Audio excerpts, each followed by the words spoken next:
3 other items plus Prime tonight, and we will be taking them as soon as I get back to the information in the order they are on the agenda. And just give me one moment, bear with me, thank you.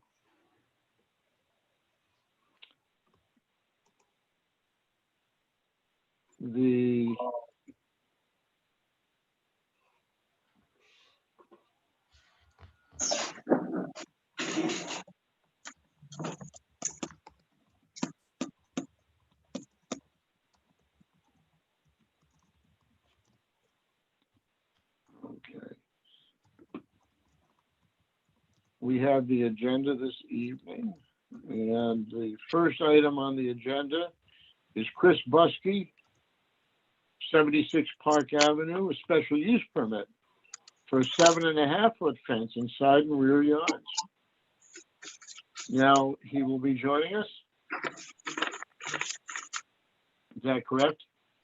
And Kyle, would you put up some drawings? Hi, Chris, how are you? Ron, you're going to want to call the meeting to order and take a roll call. What's that?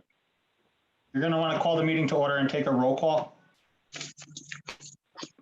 Yes, I'm going to call the meeting to order. Welcome to the June 15th, 2020 meeting of the Zoning Board of Appeals. I'll take a roll call.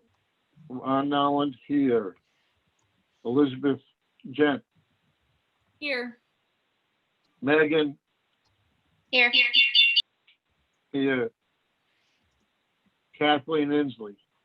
Here. Scott Demain. Here. And we will be joined at around 8 o'clock by Kelly Porter, who's at a honors Zoom meeting for her daughter. She will not be voting on, just to be clear, it is my understanding that none of us have a conflict with 76 Park Avenue. That's right. Correct? Yes. Okay. Hi, Chris. How are you? You got to turn your microphone on. Good evening. Good evening. You're here because you have applied for a special use permit for a 7.5-foot fence in the side and rear yards, okay? Correct. And as my understanding is that you had a fence and you added the decorative lattice, and then you found out you're only allowed a 6-foot fence, basically. Yep, that's exactly what happened. Yes. And lucky you, because of where you did it, you're allowed a special use permit. Perfect. And So although we normally chastise people quite hard, no, we don't really, but we do chastise people for doing stuff without a permit and then finding out after going, geez, I didn't know. In this case, you're pretty lucky because you added, it looks very nice, by the way, but you added lattice to the fence, and you're 7.5 feet tall. Is that correct? Well, technically it's 7 feet 4 inches. So rounded up, I guess, to 7.5. Right. So a special use permit allows 8, and believe it or not, I think 10-foot fences in the rear and the side yard. Correct, Joe? That's right. Okay. So let me get to, I want to make sure about the application itself. Here it is. And we have your application. Frankly, in this particular instance, you had to do a long form seeker, state environmental quality review statement. And you did the application and you filled that out. Normally these are a little more exotic, but we generally look at a couple of questions only, and those are, did you put down that what you needed for permits properly?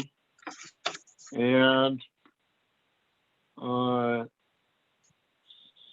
there's not really much of an environmental impact of the use or energy use or anything like that. And so on. So I think we have a couple copies of this. I think I have a partial one on the PDF, right? And I have the full one as a paper copy, Shalice, I think, right? So I guess I'm going to open up to the board. Does the board have any questions regarding this special use permit for an 8-foot fence? Maybe you can describe, I guess I've got to go to the paper part now, just a second.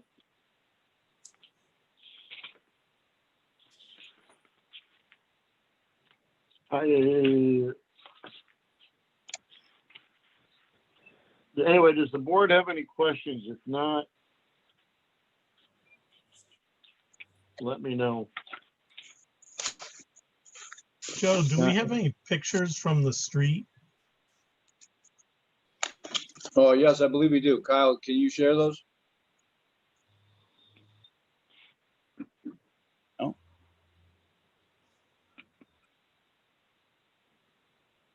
It's right there.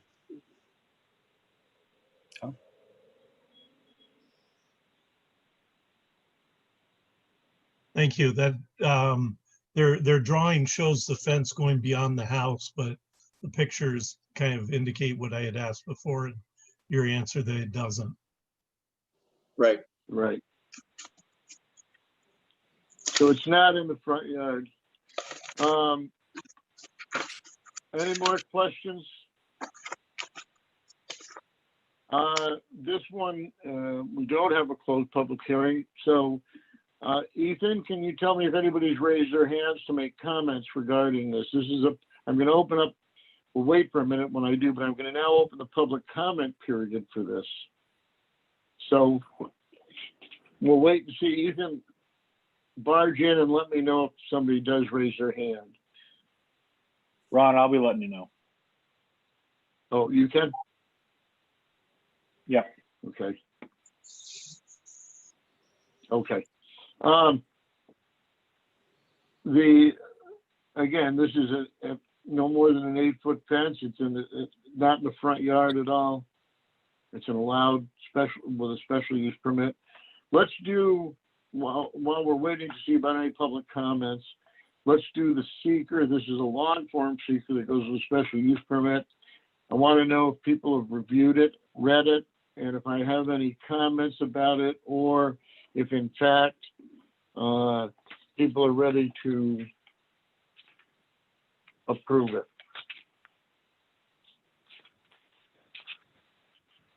Short form came in the packet. Yes, I see that now. I'm just pulling it up. And the long form is partial with the PDF. Do you have, Kyle, do you have the full long form PDF? I'll try and find it.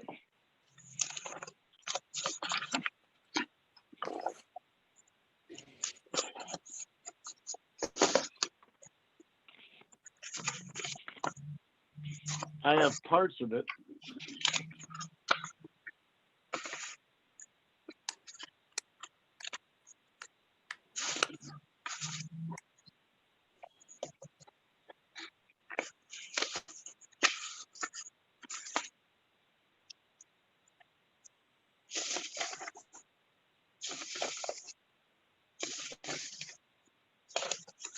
Chris, this is not on you, by the way.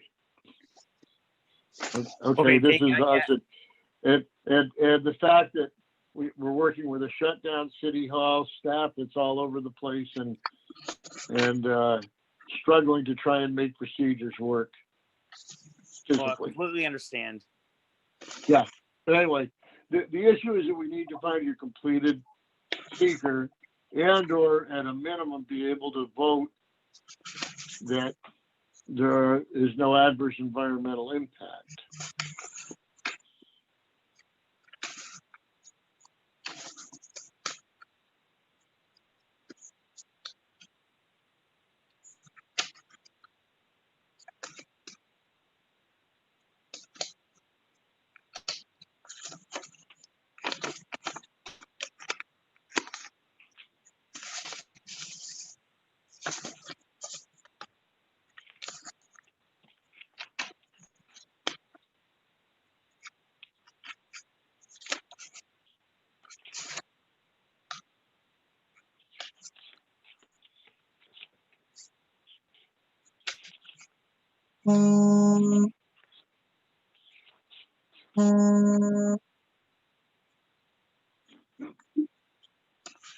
How we doing, Kyle? No.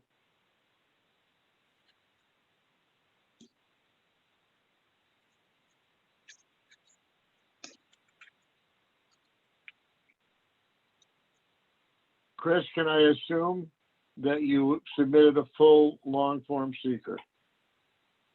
Yes, because I had to do a short form recently because Okay, somebody had reached out last week and said, you never did the short form, and I completed that one and I PDF it over to the office maybe Wednesday or Thursday. But the long But you form don't- we had done, I want to say 4 to 6 weeks prior. okay, fine. Kyle, are you not doing? I guess what I'm going to tell you is this, that when it comes to fences, if this is anything else, in general, we look at it and go, did he check the box to say he has to get a permit and a building permit and get a special use permit from the zoning board? Does anybody have a problem? I mean, with the fence doesn't, we've never had a fence that had affected any other archaeological dig or anything, I don't believe. Is anybody comfortable with making a motion to find that we find no adverse environmental impact based on the applicant having filed with his application a full long-term seeker and assuming that it properly denotes that what agency is affected?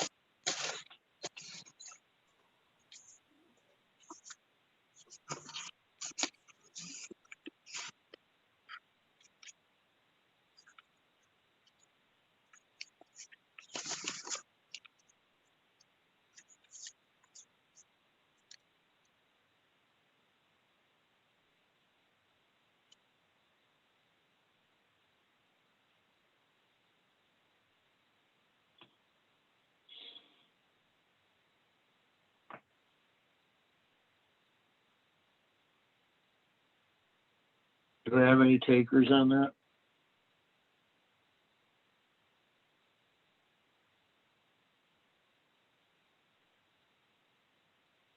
No.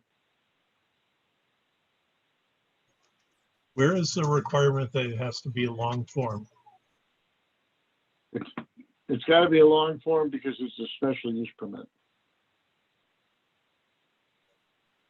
We do Yes. have a completed short form, yes. Can we just look up a blank long form and go through it question by question? Say that again?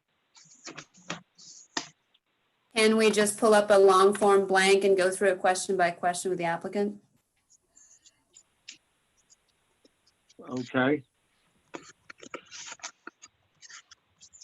Yeah, for some reason, all I have is the first 5 pages of that long form here. I'm not sure if that's what you have too, Ron.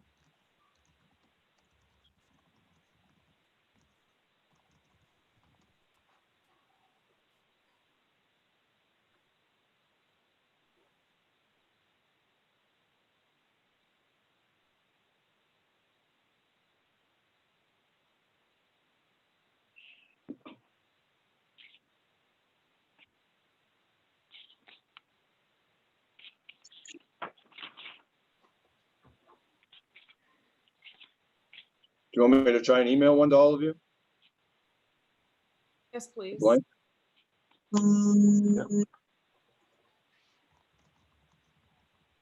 Hey, everyone, just for verification, that long form needed to be notarized, correct?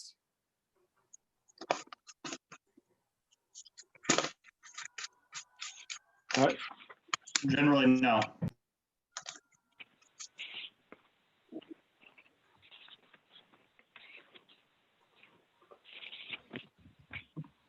Well, we either get a long form sheet or go through it question by question. I mean, I don't think this is fair to the applicant that we can't find the part of his application.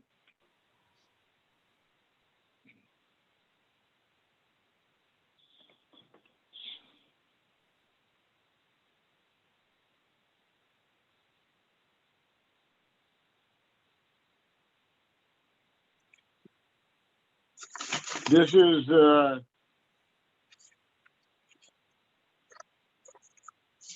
no, I think this, please go to the end of this, okay, for a second.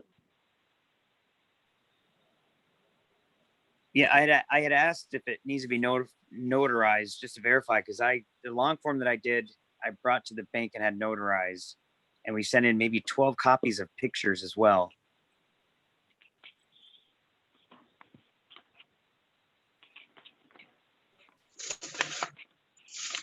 Okay, so I agree with you, Chris. I'm not trying to, we just are having a procedural issue here, right?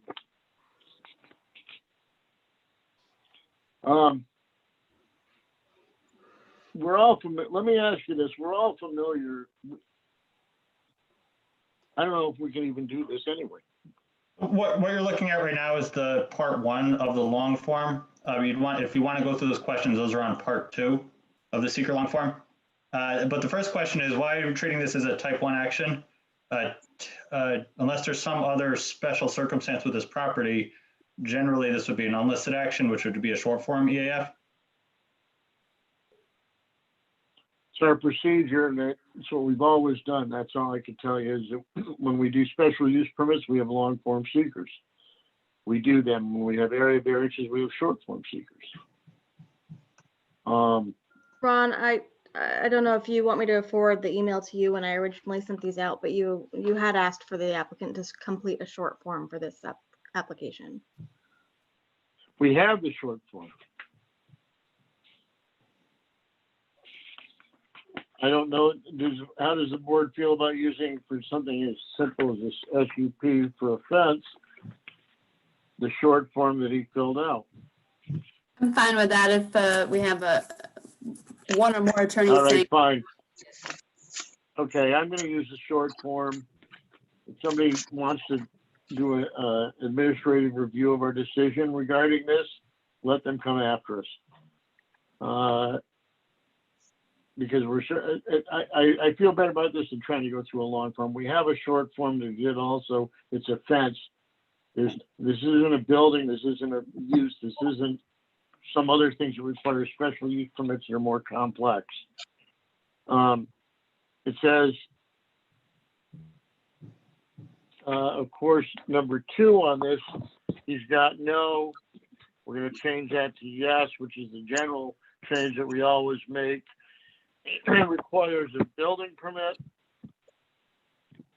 and a special use from the building inspector and a special use permit from the ZBA. Other than that, the settings are okay. It describes the property. There aren't any other actions or remediation. There's no environmental. There's no archaeological digs or spills. He's not using any energy. It's not even a question. I'm going to ask that, and that's not with this part that I have either, but I'm going to ask that we use this not for me to sign the 11 items, but instead I'm looking for a motion based on the information contained in the short form seeker that we are allowing to replace the long form seeker, that somebody make a motion that they find no adverse environmental impact. I'll make a motion, Ron, but I'd like to use the short form in its entirety, since Dean basically said that we can use it.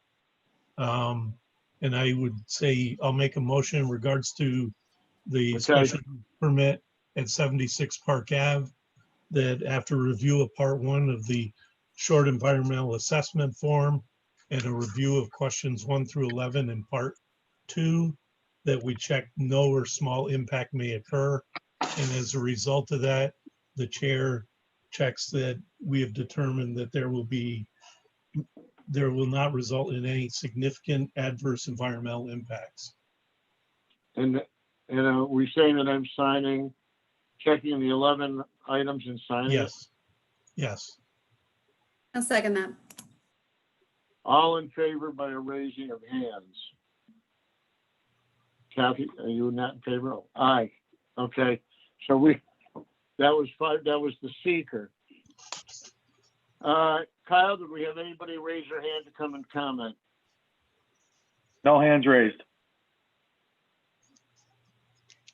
Say that again? No? No hands. Okay. Does anybody else have any other questions? I'm closing the public hearing portion now. Within the next 62 days, does anybody have any comments? No, I'm sorry. I'm just, I can't help myself. If nobody has any other comments, I'm looking for a motion to grant a special use permit for the application with the proper number.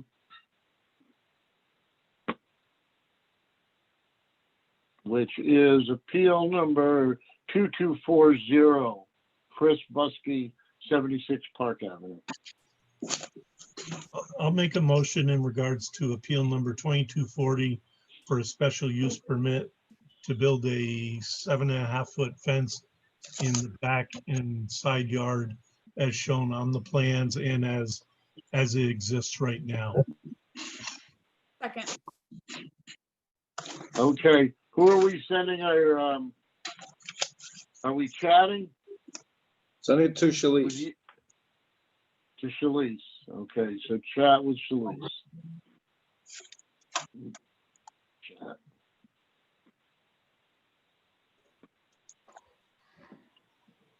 A yes vote is to approve. Okay, I have all 5 votes. 6 votes. 5 votes. It shouldn't Somebody be- voted 2 times.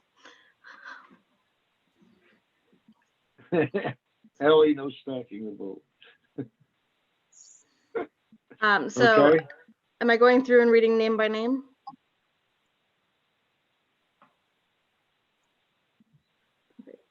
Kathleen is a yes. Kathy, you have to say yes or no. Sorry, I didn't know you were roll calling, yes. Elizabeth is a yes. Yes. Megan is a yes. Yep. Ron is a yes. Yes, Scott is a yes. Yes, okay. Chris, thank you very much for your participation in the process. Did a nice job, thank you. Sorry for the confusion with the seeker. Oh, absolutely not a problem. Thank you, everybody. All right, thanks. We're all set on that. Next is Mr. Patel, 1 Tom Miller Road, Appeal 2241. Class B variance request for 8-foot vinyl fence in front yard. And can you tell me how you say your first name, sir? Can you hear me? Hello? Yes, Yeah, you can just call me Nick. Nick. Great, that's what I was gonna do. Okay, no Hi, problem. Nick. Hi. No problem. Okay, so just give us a moment. We're switching back and forth amongst Zoom and PDFs and all that stuff, okay? Good. Okay, you are at 1 Tom Miller Road, and you've submitted a request to put 8-foot fence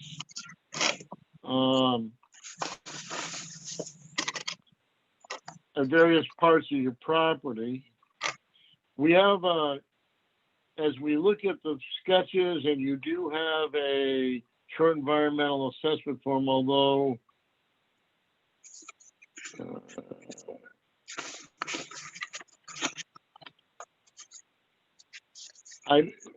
who gave you this seeker? Did you get this from the building inspector, or did you look it up online? Nick, you gotta unmute yourself. Oh, sorry. I had someone from the city building inspector's office send it to me. Okay. This is not the.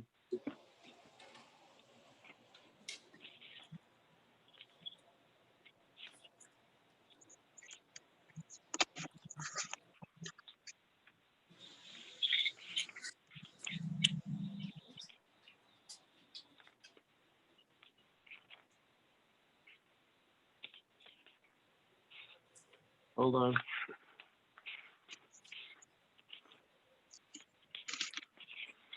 I have the right paper copy, but the one that's included in my PDF is different, but anyway.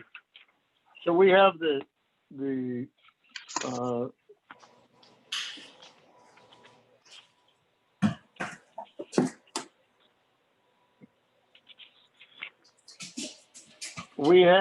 I have the long form seeker in my packet, and the seeker that is in the PDF is an older short form seeker. Is that correct? So the first one I filled out is the one that someone gave me back in September of 2019. And then I Right. submitted that, and then about a week or two ago, I got an email saying that I submitted the wrong one, and I got a different file emailed to me. So I filled that one out Mhm. as well and submitted it. So I don't know which one is the correct one, but I did submit both technically. Well, we have one that's a long form, but here's the issue that aside from the seeker, did you watch the pre-meeting, Nick? At 6:30? I did not know. Okay, that's fine. It's not a requirement. The issue is that you want an 8-foot fence everywhere. You're not allowed to have an 8-foot fence in the front yard on Autumn Drive, basically. But So we had discussions in that meeting, in the pre-meeting about this, and what it means is that you just heard us give Chris Brusky, perhaps. Did you pay attention when we were doing his fence? yeah, I was on for that one. Okay, so he has a special use permit because he had a fence in the rear and in the side yard. And so do you, for part of it. But you also have a fence on Autumn Drive that does not meet that designation. So you could, as an example, qualify for a special use permit for the 8-foot fence on, we'll call it 3 sides, okay, on 2 of the sides. But the fence along Autumn Drive where you presently have a chain link fence, there's a front yard that you're not allowed to have an 8-foot, you're not even allowed to have a 6-foot fence there. So that's the quandary. Precedent, which is a big term for us and what we approve and don't approve, very, very hard to get somebody unless there's a real factory next door or something, or a mall, school, pretty hard to get I'm just being honest with you, 8-foot fences in front yards. However, you could get a special use permit to put an 8-foot fence on the part between you and your neighbor on Tom Miller, and most of the back starting at 25 feet from the property line, which is probably, we're assuming, around 15 feet more back from the house. So that's sort of where we're at right now with you, is that with a special use permit, whether we have you do that, do it as a variance, that'd be discussion of the board. But we can do the 8-foot fence, you're following me, correct? Between you and the Tom Miller Road neighbor. And along the back until you're 25 feet from the property line could be 8 feet, just like we gave Mr. Brusky. With a special use permit, that's a matter of right for you. The front is the problem, the Autumn Drive side, because that's only allowed to be a 4-foot fence. Does that make sense to you? Is it because I'm designated as a corner lot that the side that Yes. borders the drive is considered a front yard? Okay. That's exactly why. You have 2 front yards. Hmm. Okay, so what I can tell you is that we could, and we'll have to talk procedurally how we do this. We could get you authorization for 8 feet along. Is that a swimming pool, I think, or something from the aerial view? Yeah, I submitted a another permit to fill that in as well. That's getting filled in. Yeah, but anyway, along that side and most of the way along the back could be 8 feet with a special use permit. We can discuss with the board the idea of a taller fence, but in general, those 4-foot fences, especially in the front, the problem is that if stuff's not if it's in the front yard, it's within the front 25 feet, and that visual along the street is tough to maintain, with big tall fences like that. Would it be acceptable to you to keep it 4 feet along Autumn Drive and 25 feet from the property line back, and then go to 8 feet the rest of the way? So what I actually decided on was my neighbor next door, he already submitted and got approved for his fence, and that 8 foot on our shared side, he already got approved for. So I was gonna do 8 foot there, and then the other 2 remaining sides, I was just gonna do 6 feet. But yeah, the whole point for the side bordering Autumn Drive was to have some privacy over there. Otherwise, it's really open right now. Right. That's 3 Tom Miller, and he came to us, I think it might have been whichever last month or whatever. But again, that was a special use permit because those fences were in the side or rear yard, not the front yard, which is where they're allowed by special permit. Just like Mr. Brusky's. You're blessed and cursed, as people say, with a corner lot because it creates 2 front yards. I'm going to open this up to the board. Does anybody have any feelings about increasing the height at all on the Autumn Drive side?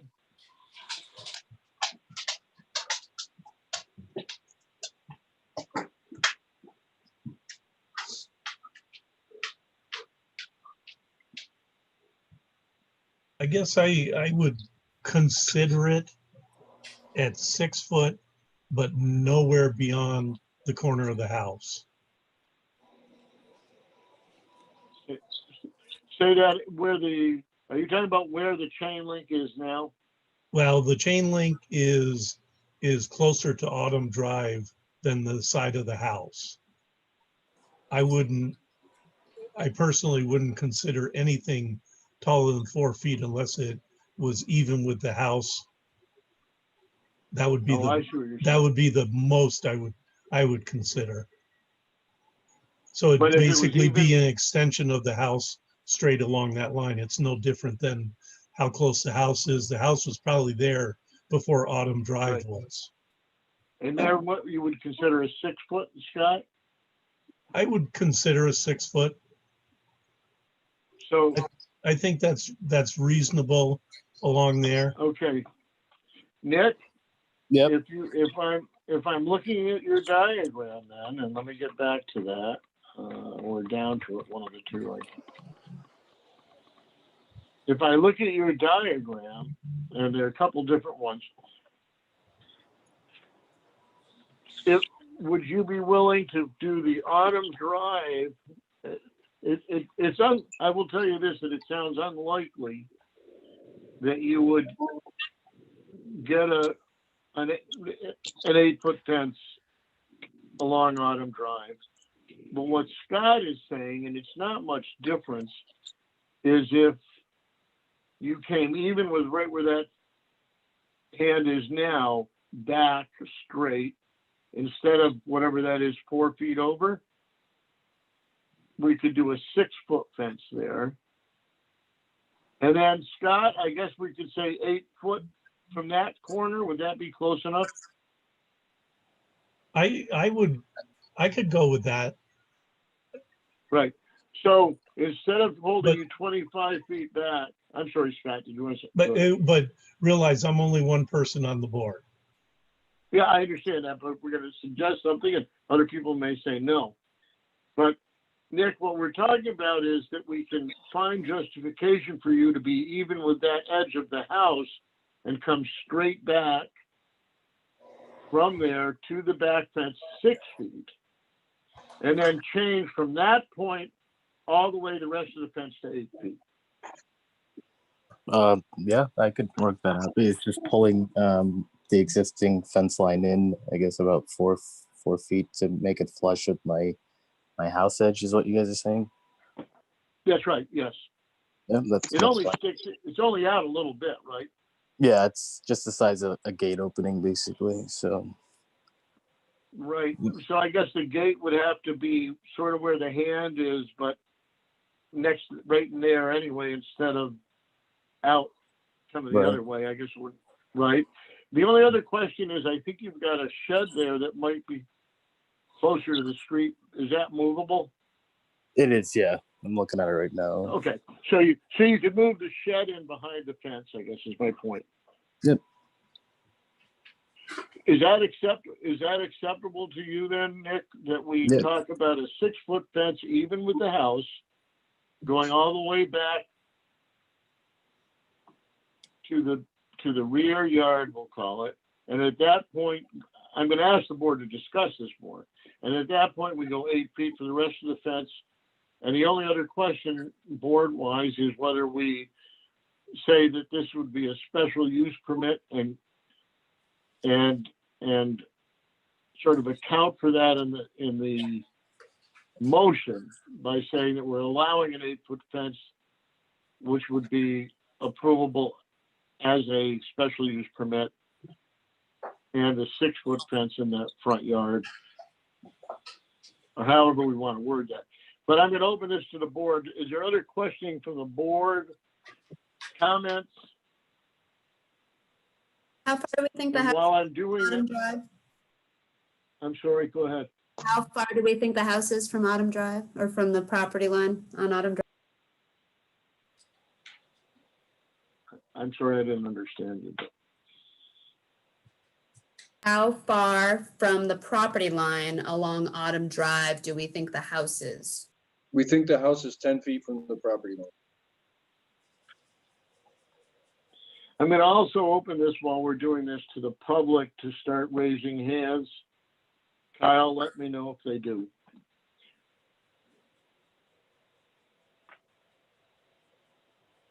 Joe, is there a provision that your side yard starts at the front corner of the house? You know, that is mentioned several times in our ordinance, and there's a difference in certain things with respect to a fence. The language says in the required front yard. Okay, So anything in the required front, even if the house is already too close, it's still the required Right. front yard is the issue. okay, thank you. That's a good point, though. Yeah, I mean, I think that there's he's got certainly the most of it can be 8 foot with a special use permit. I don't know as I feel like making him pay another fee and come back again for that part. The only question is, would we give somebody something like this for privacy, even with the house, which I don't have a problem with myself, but I'm just going to have the board discuss a little more. And we can talk about the seeker after. Any other questions from the board? Kath, more questions? No? Kyle, do we have anybody from the public raise their hand?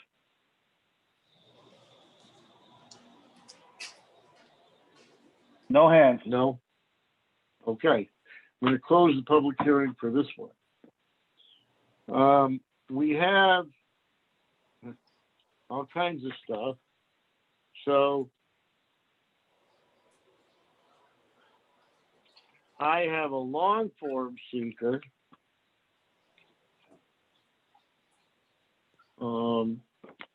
Here, and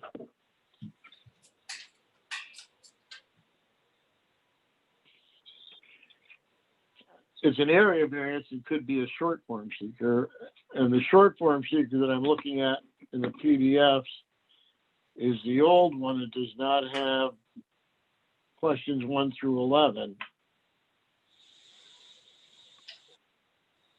We can either use the long form seeker, which was not required for this area variance, or we can use the wrong short form. I personally think we should probably use the long form, since there's almost no environmental impact from a fence. So I'd like to do the seeker first. Is that okay with everybody? Long form seeker? Yes, okay. All right, so the only issue is, again, of course, he's got no under city ZBA. He's gonna need it, either a variance, an SUP, or both, and a building permit. So that is part B of it.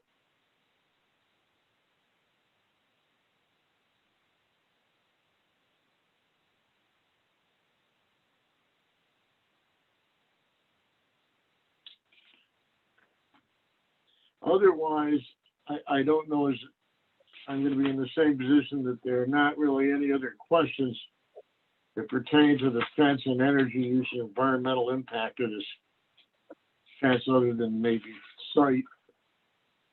Do I have a motion regarding the seeker?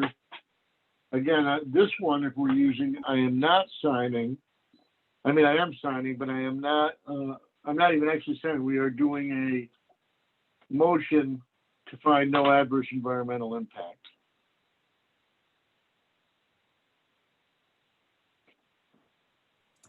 I'll make the motion. I don't have the agenda, so I don't know the number of the application. 2241. Sorry? 2241. Okay, thanks. I would make a motion for appeal number 2241 that based on the full environmental assessment form that was submitted with the application, that we find no significant environmental impact will result from the proposed action. Okay, seconded by Second. Ellie. Thank you, Ellie. All in favor, raise your hand and say aye. Aye. Aye. Aye. Okay. So the seeker has passed.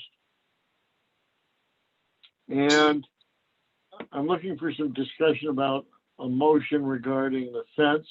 Nick has seemed to agree to the concept of, do people have a problem with, or is there any more discussion about the 6-foot fence portion of it and or the area of the fence that would qualify for special use permit, number one, and number two, the procedure we're going to use. Are we going to, do we feel that we can say that it's tantamount to granting a special use permit to allow the 8-foot fence, and that we're granting a variance for a 6-foot fence and a portion of 8-foot fence in the front yard? That's my question.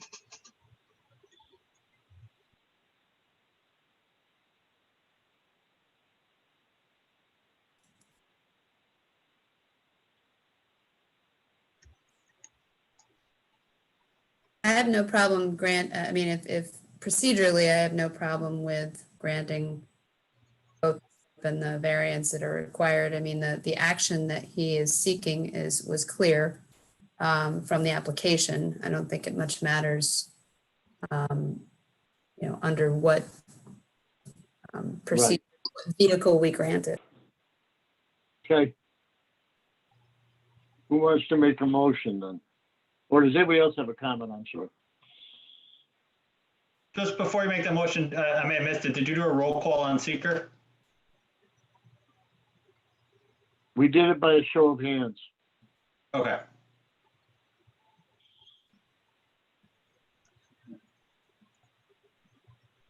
I guess what I would say is the one nice thing about doing this is he's moving that shed out of the moving away from the Yeah. street.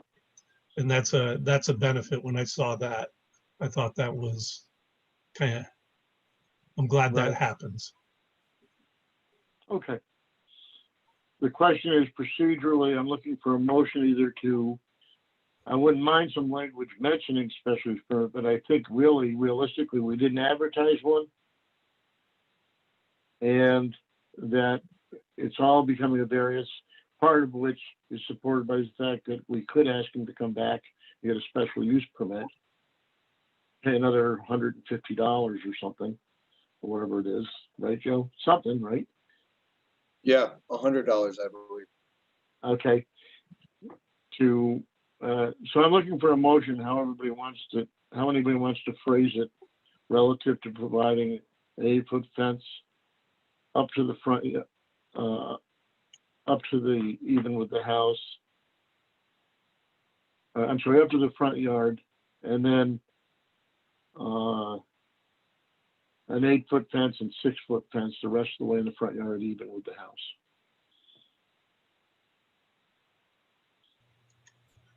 I'll make a motion in regards to the special use permit 2241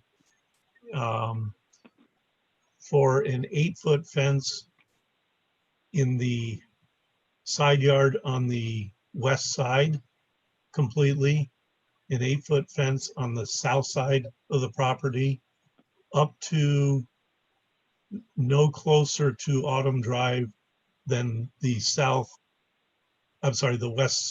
side. East side is to the house, the fence, and then from there to the corner of the house, and as a 6-foot fence, the 6-foot fence never being any closer to Autumn Drive than the house. And it's a special use permit for the 8-foot fence. I guess we're granting a variance for the 6-foot fence and a portion of the 8-foot fence in the required front yard setback. Okay. Do I have a second? I'll second. Okay. We are going to now type to Shalice.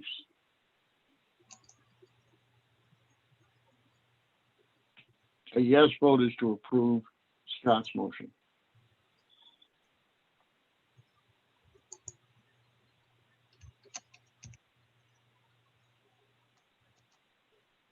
Okay, I have all 5 votes.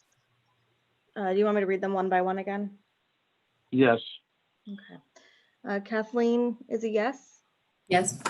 Megan is a yes. Yes. Ron is a yes. Yes. Elizabeth is a yes. Yes. And Scott is a yes. Yes. Okay. Nick, thank you very much for participating in this process. And for compromising. We like compromises, and you did a great job compromising with us. Enjoy your fence and your privacy. Great. You're all set. Thank you. All right.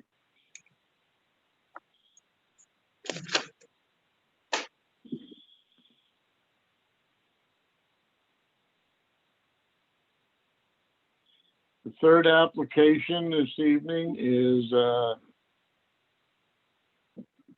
Julie Dolan at 12 Point View Terrace, a Class B area variance. Request to construct a less than 500, I guess, or 500 square foot second floor addition above pre-existing non-conforming attached garage located within the side yard setback. Hi, Kelly. Okay. And Mike, are you here representing Julie? And Julie's here. Who's going to talk, Julie or Mike? Mike can talk. If you have any other questions, I can help answer it though. Okay. All right. This is an addition to an existing garage. Julie or Mike, Is the garage staying and you're just adding a second floor on top? You're muted, Mike.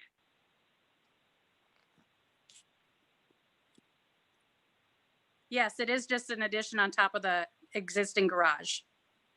Right, okay, the garage is staying, you're taking the roof off, building it no bigger, correct? Yes. Correct. It'll actually be smaller. It won't go as far to the lakeside as the lower level does. Okay, but it will go as far towards the side yard. Correct. That wall will continue vertically up. Right. Yes. Yep. Okay. Okay. I'm gonna start with, it's a relatively simple thing. The footprint does not change. Joe, this is asking for a variance because it's increasing, I guess is the question being the amount of the house that's in the side yard because it's vertically up there or what? Yeah, that's right. It's a further exaggeration of the non-conformance on that one side. The combination of the side yard setback is fine, but on that side, it's already too close. You're supposed to be at least 10 feet, and they're 5.5 or 5.5 from the property line. Right. Yes. So going straight up Okay. aggravates that non-conformance. Okay. Shalice, you sent more from them after this other email, correct? There was sent- their site plan that they sent afterward digitally. Right. Do you know when you sent that? Same day. It was probably 15 to 20 minutes after sorry. the first email. I can find it and forward it to you. Okay, I just want to make sure I have the right one. I'm going to open this to the board while I'm looking. And I'm also going to tell the public if anybody has any comments, you might as well start raising your hands and we will do both. Open the public hearing so that we can be efficient about it. We'll get to you if you do raise your hand. And meanwhile, I'm going to open this to the board for questions.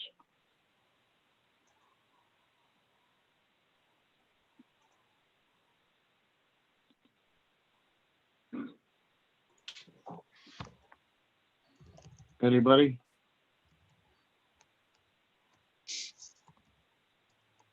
I mean, it's pretty straightforward. Okay. Does anybody have any concerns or questions about it? I'm still trying to find Mike, you sent some stuff after the fact, correct? Yeah, after speaking with Joe, I resent everything digitally after we had submitted the paper copies Right. originally. Yeah. Just forwarded Right, this and do site you- plan to everyone.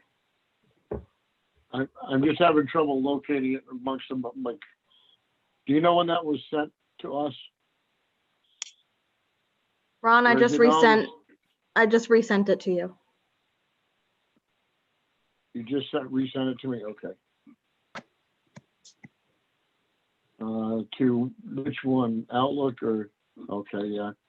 I like my other one better, but that's okay.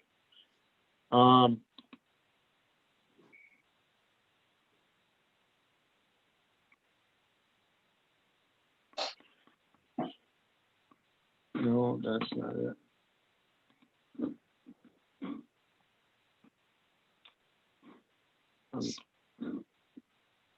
That's the agenda. Did you send me the stuff from Mike? I did. here we are. I did earlier today. Yeah. Okay. I'm looking for the seeker right now, and I can't seem to find the seeker. Okay, one 'Cause I second. guess my.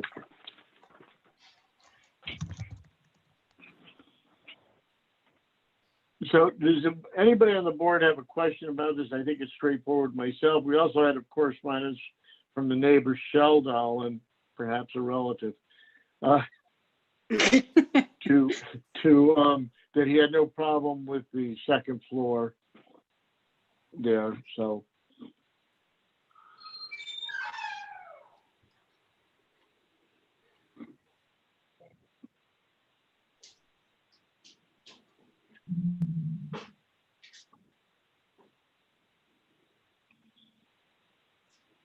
Do we have the seeker to, this is a short form seeker, correct?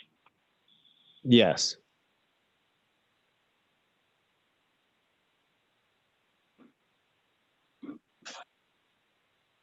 I don't see where we ever got a seeker. No, It was It emailed was, today at 2:40. Is emailed when? Today about at 2:40 p.m., about 5 hours ago. Ah,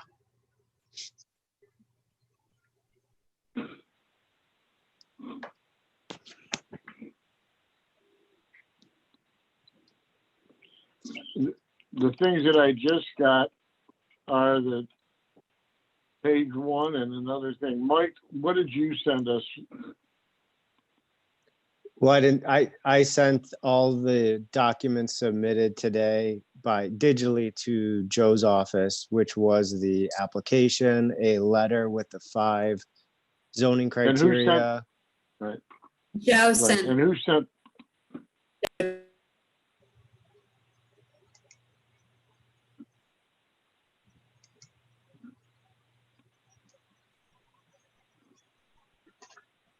Ron, I can share it on the screen in a moment if you wish. okay, yep, please do. You didn't get that, Ron? I sent it earlier today. Did you send it to, which email did you send it to, Joe? I think the one you normally want things sent to. email. The,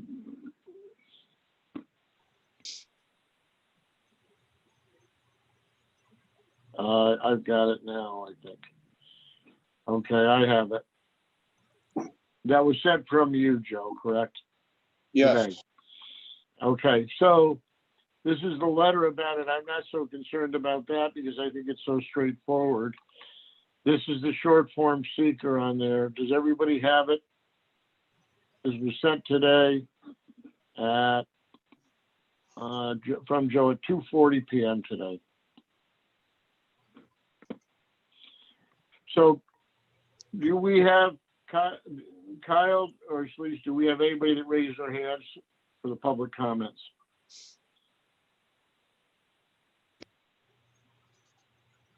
No hands. No one. No one? Okay, I'm closing the public comment portion then. All right. In what was said today, there's a short form environmental assessment form.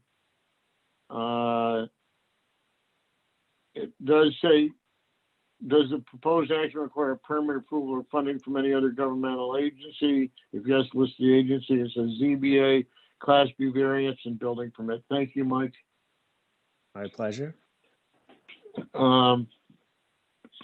And throughout it talks about permitted use, yes, etc.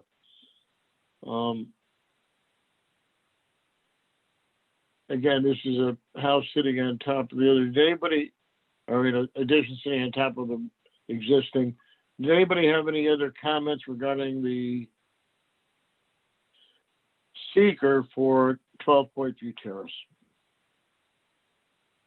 Now I'll make a motion for appeal number 2242 that after reviewing the short environmental assessment form, that in part 2, items 1 through 11, we check no Right. may occur, and that we have you check the second box and sign at the bottom. Right. That's not there, correct? I'll second that. Okay, all in favor, raise your hands. For the seeker. Okay. I'll do Dean for you. Quick roll call, Kathleen, Yes. Ellie, Yes. Megan, Yes. Scott, Yes. Ron, yes, okay. Does anybody have any other questions about this? If not, I'm looking for a motion.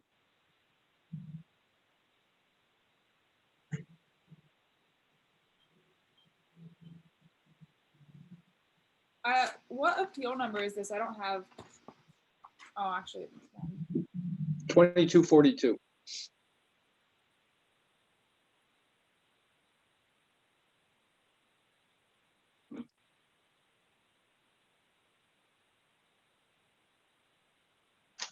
I'll make a motion in regards to Class B area variance, Appeal 2242 for Julie Dolan at 12 Point View Terrace to construct a second floor addition that violates the side yard setback. It is no worse than what is violating right now. And so a yes vote is to approve it as the plans show. Seconded by Kathleen. Okay, type your votes to Chili's.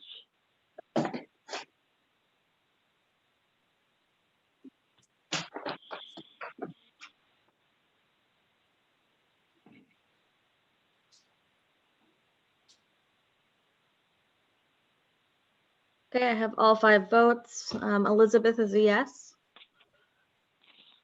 Yes. Kathleen is a yes. Yes. Ron is a yes. Yes. Scott is a yes. Yes. Megan is a yes. Yes. Mike, thank you for the good application. Julie, you're all set? Thank you Yeah, very Thank much. you, everybody, so much. Thank you. Okay.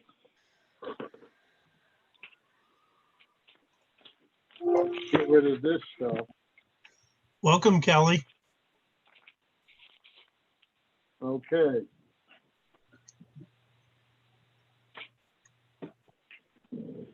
Good evening. Who's going to join us? Meg, you're going to just watch? Yeah. Okay. Hey, Corey.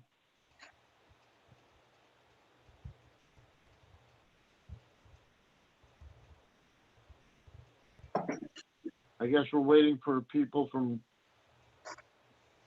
different people to join us.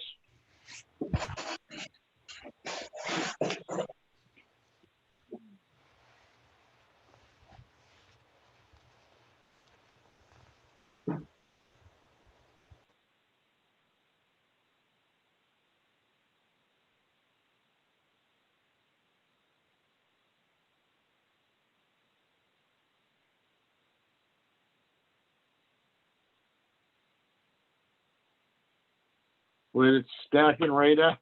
Okay.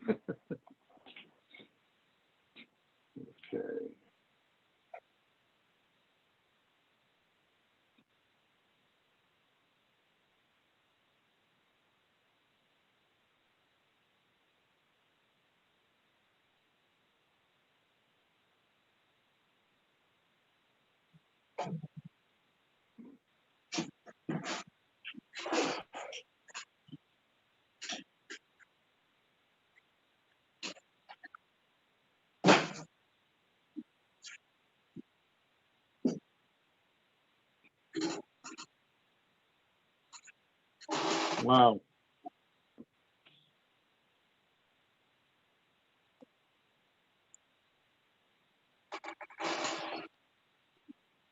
I'm just waiting till we get the room filled.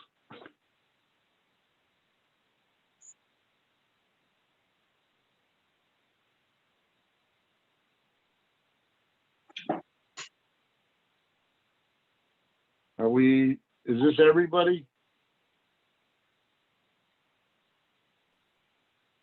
Yes. Okay, good evening. I've been thinking about you people a lot lately. I just want you to know.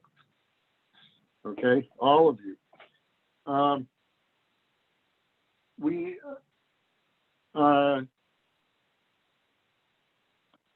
We're in the midst of a pretty good,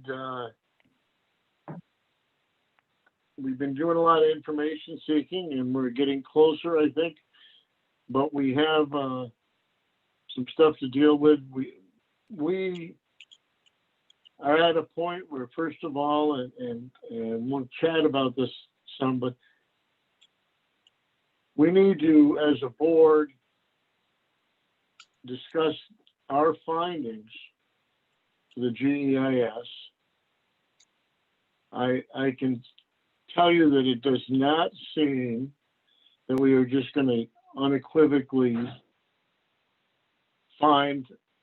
have a positive finding for the entire GEIS in its present format, and that we will be doing some findings of our own relative to portions of it. Portions of it are certainly applicable. But one of the things we've been working on and trying to understand, and we can talk about the GEIS process, but one of the first thing before we can do anything about the SUPs, it's my understanding that we certainly need to do our finding statement. And to do that, we as a board individually have been reading the findings. I've been trying to collate, I guess is the best term, different opinions, and we don't all have the same opinion, by the way, on the board. That's why we're a board. Everybody's concerns or questions about different portions of the GEIS and how we deal with that. We've consulted with our attorney, who we believe will eventually take what we distill our feelings down to and our issues down to, and formalize it as a resolution. I think we need to discuss the findings this evening for one, and what issues we have with them, and we have some guidelines for that. And talk about how that affects the SUP, and also any questions we still have remaining about the project itself. And again, understanding that we have limited jurisdiction in some areas and less limited jurisdiction when it comes to other areas. And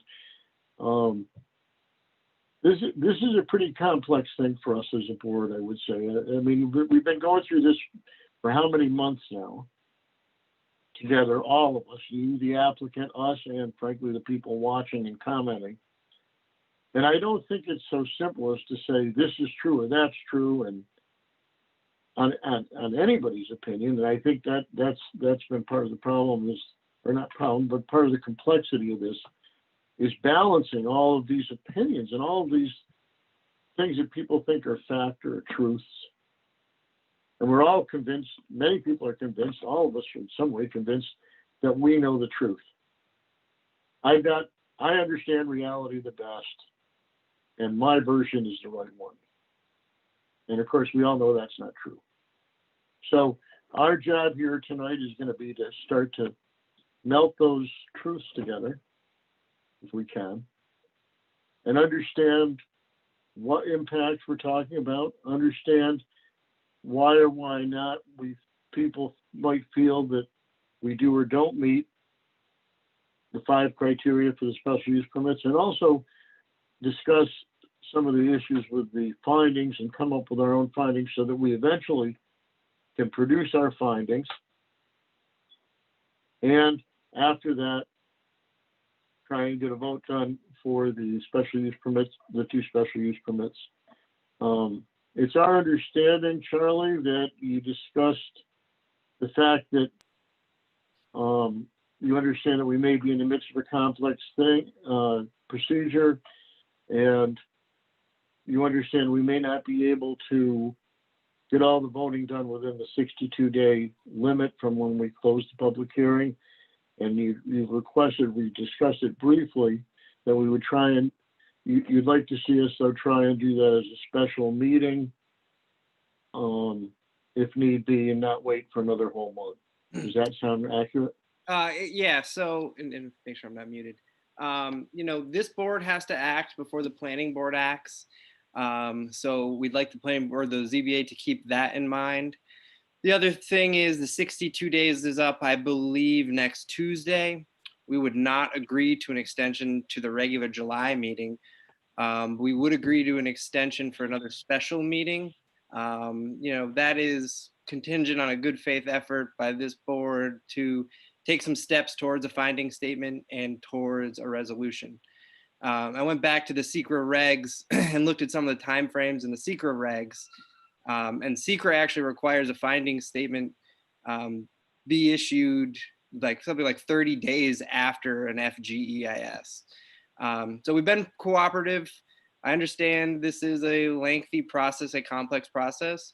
So I think hopefully we can agree on a special meeting with some to-dos and a task list to be completed at that special meeting. And we would be more than happy to agree to that. And Charlie, just to be Okay. clear, does it require it or does it recommend it? Well, it would require it, I believe. I'd have to get the regs out. But that being said, I just wanted to remind the board that there are timeframes and we can't just keep blowing past them. So as long as we feel as though productive information and decisions are being made, we're happy to extend. Okay, Charlie, let's understand, and I appreciate that. Probably nobody is more tired of this whole affair than the zoning board and planning board. I don't know, Ron. And I'm not kidding. Pretty close. No, because we don't have a horse to ride. This isn't something that's going to make us money or not make us money. This isn't something that we have a stake in. Except our stake, the only stake we have is protecting community value of life. So understand that it's also complex because, and I've been doing this a long time, okay? 21 years this month of zoning. I have never done a GEIS before, and I have never been involved in a process this complex before. And frankly, if a good example is tonight, and again, this isn't an adversarial thing, but if you look, there are 5 zoning board members, and there are about 9 or 10 applicant people. Okay, we are in general outnumbered every meeting. That's not a bad thing. That's not a good thing. It's a statement. So we want this done too. However, we want it done properly, and we'll do what we can. If we, in the end, we have some concepts and questions and comments that I think are important to various members, and we need to talk about that. We understand the time frame. We understand the time frames, but we can't just do this because all of a sudden we're rushed. And that doesn't mean we're going to take our time. We want to be done too. Listen, I'd like my life back to normal. I've been spending almost all my free time reading stuff about this application. And I'm not exaggerating. So we'll do it. I think that we have, it's our meeting, it's our process, whether we're outnumbered or not, and we're gonna go through it properly. We as a board need to make sure what we feel we can do or not do. So Ron, Ron, if I might, I just want to put this issue to bed so we can move on. There's no question in my mind that the zoning board is operating in nothing but good faith and diligence in reviewing this project. I don't think that Charlie is suggesting otherwise. And I want the board to know, as your counsel, you take as long as you need to deliberate on this until you come to the answer and you have the information that you need. If the applicant at some point believes that you're not operating in good faith, they can bring an action to compel you to act. But I don't want anyone on this board to think that you have to rush through this process. Just continue in good faith reviewing the application as you're doing. Try to come to a decision as quickly as you can for the applicant, with the understanding that they're trying to move through the development process. But please continue to deliberate and do so without any feeling that you're going to be forced to make a decision. Until a court forces you to make a decision, you continue doing what you're doing in good faith. And hopefully we can get to a decision very soon.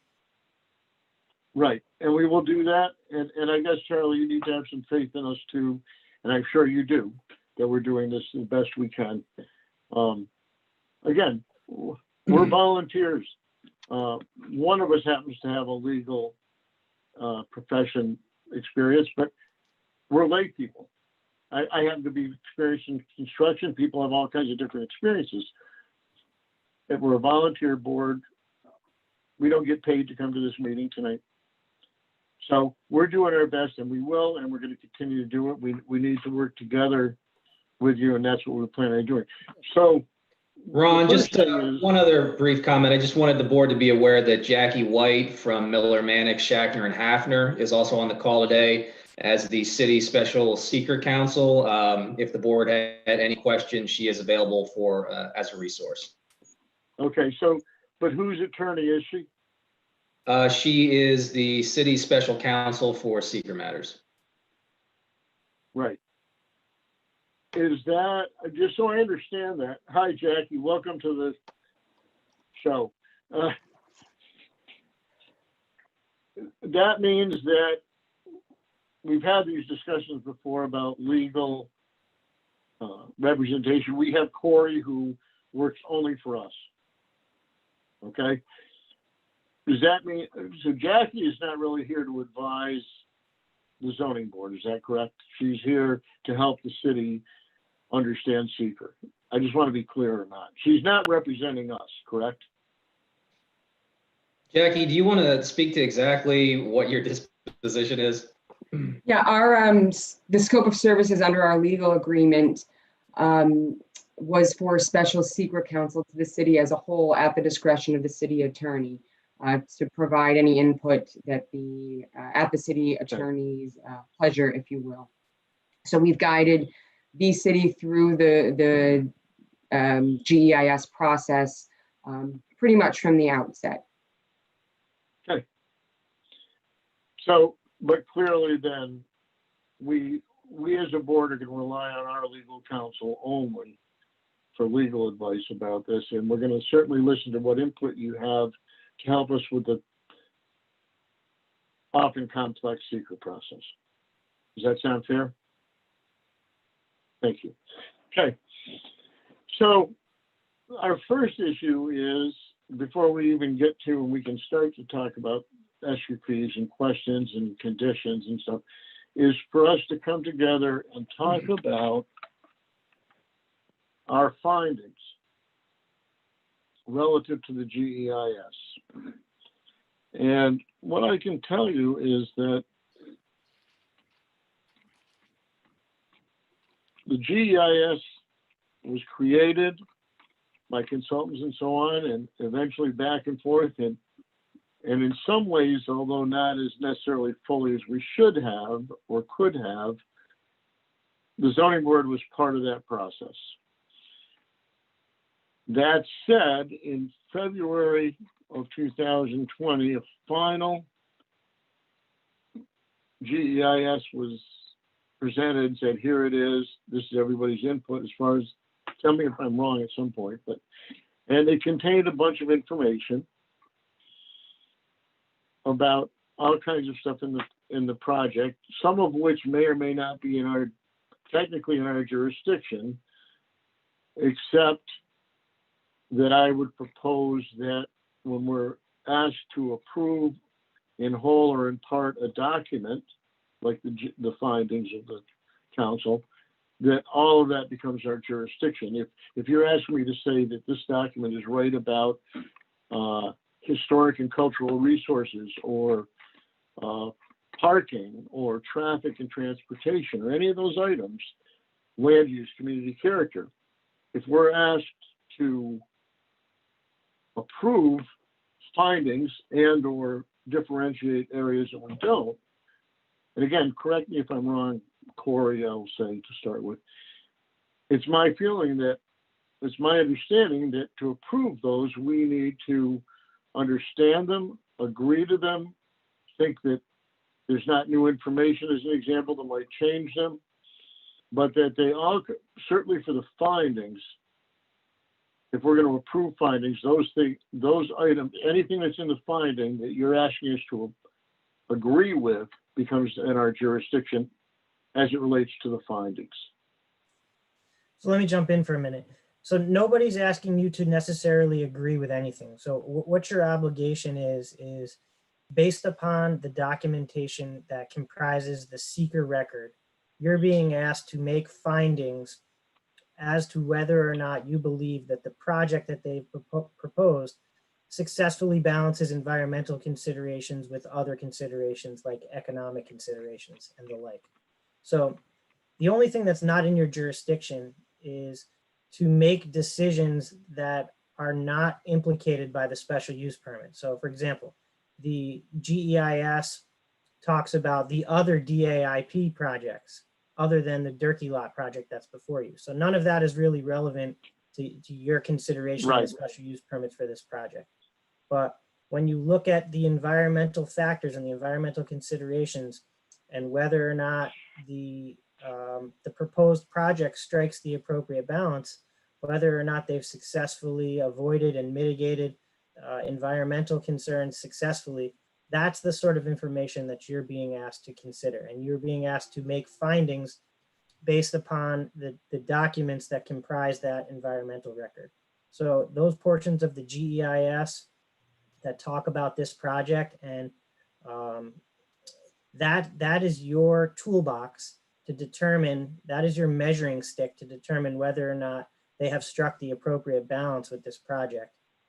The findings relate exclusively to the environmental considerations, and you will also be asked to pass a resolution regarding the criteria for the issuance of the special use permits. But first, we have to make that environmental finding. So you could agree with one or more of the lead agency's findings. You could disagree with any of the lead agency's findings, but you're not required to go line by line and say whether you agree or disagree. Okay. What you're required to do is to make your own findings. If it happens that your findings coincide with the lead agency's findings or don't, then that's something that could be included in your finding statement.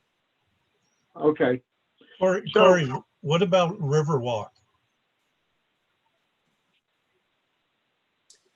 Well, to the extent that the special use permits implicate the remainder of the project on those sites, they would be within your consideration.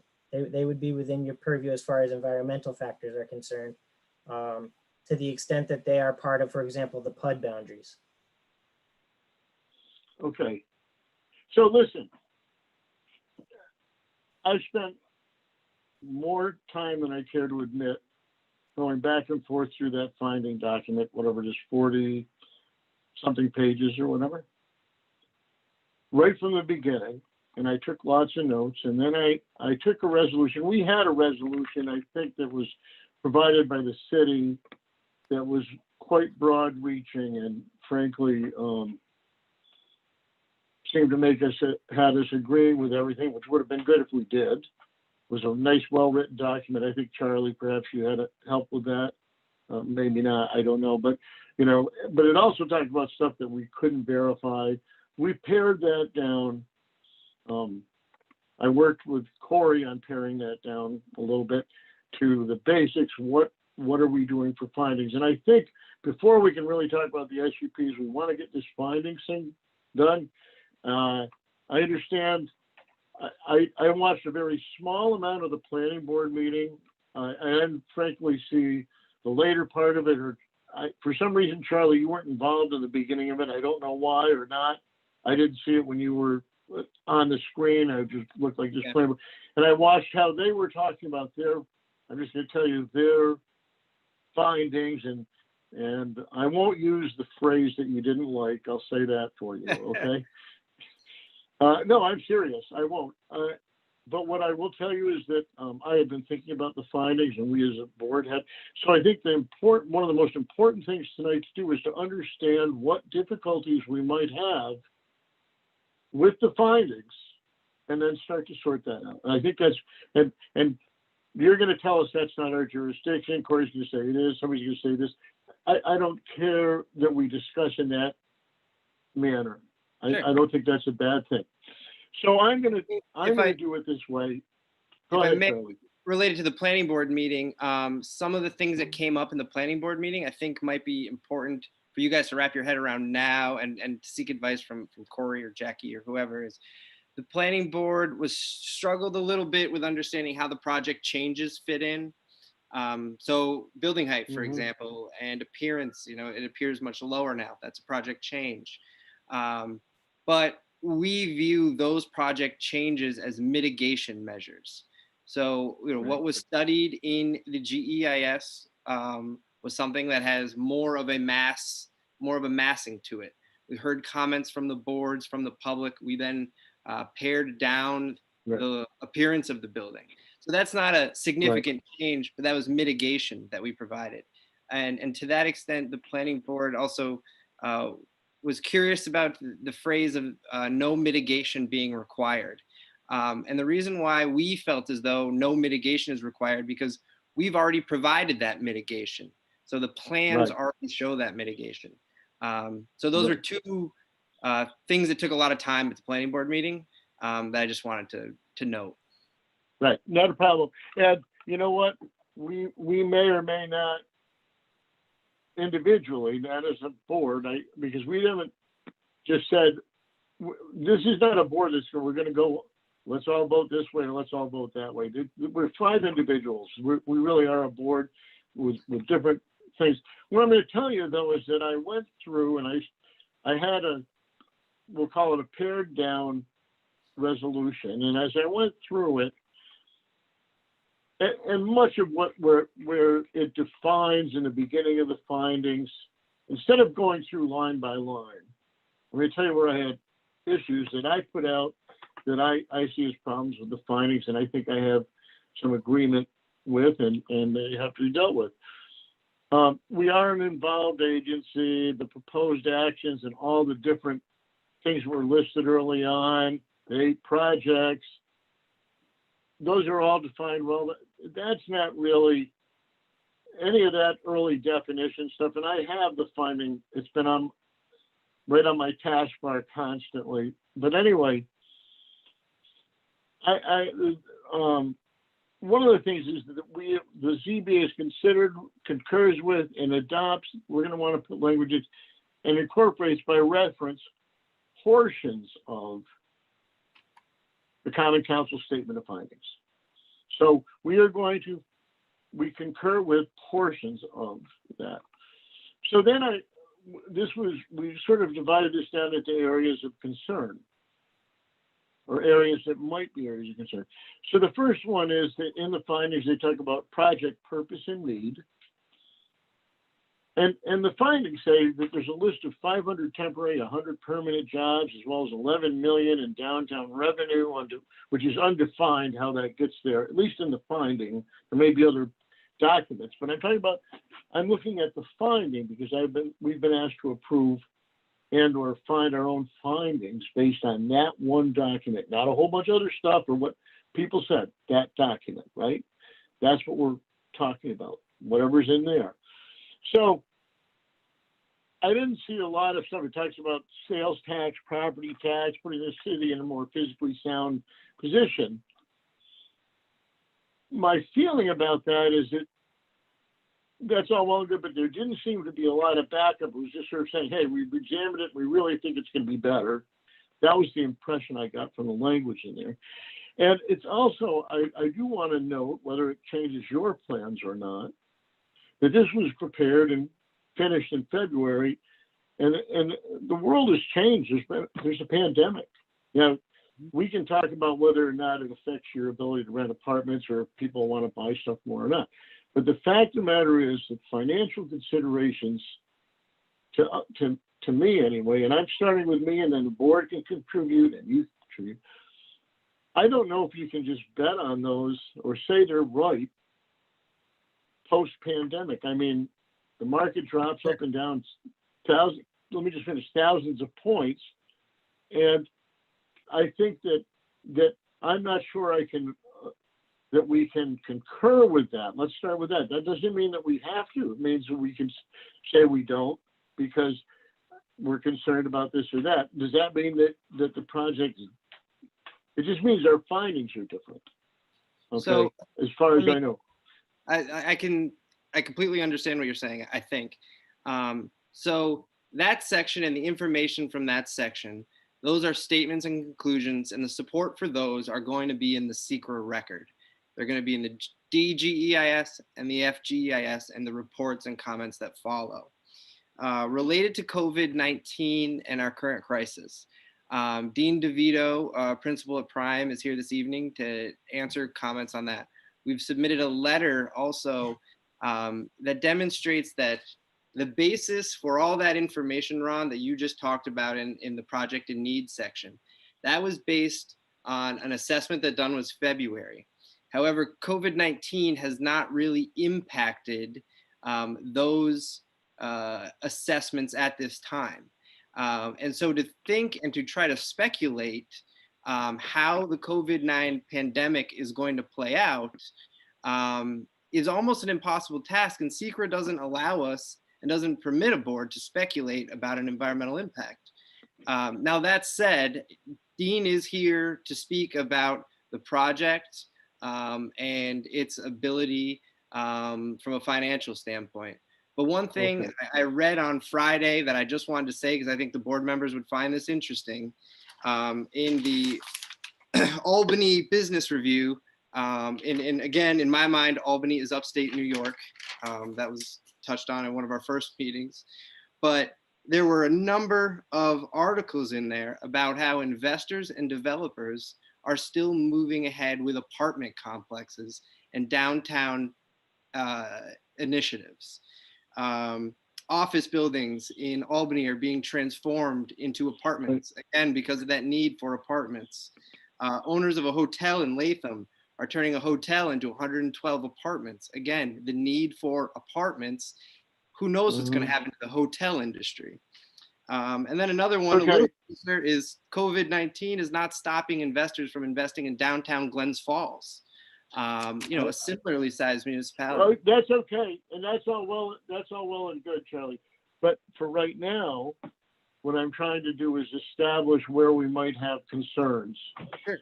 So even I don't even necessarily. I'm telling you first. I want you to understand the concerns. I want to go through this because what I don't want to do is keep going. Oh, and here's our answer to that. Oh, and here's our answer to that. Eventually, I do. But I want to get these out because I feel like one of the things that's happened is we get bogged down where we say a concern and we get a whole bunch of answers about it. Okay, so let me tell you that whatever articles there are, whatever concepts there are, that's fine. My only thing that I'm saying is that the GEIS findings that we have, and even if those documentations, those other parts of it, I believe that in one sense or another, whether it's taxes, and again, I could start to talk about, I've got a big concern about the devaluing of downtown, which we can go into because I'm talking about as far as the GEIS relative to parking, which is another whole concept.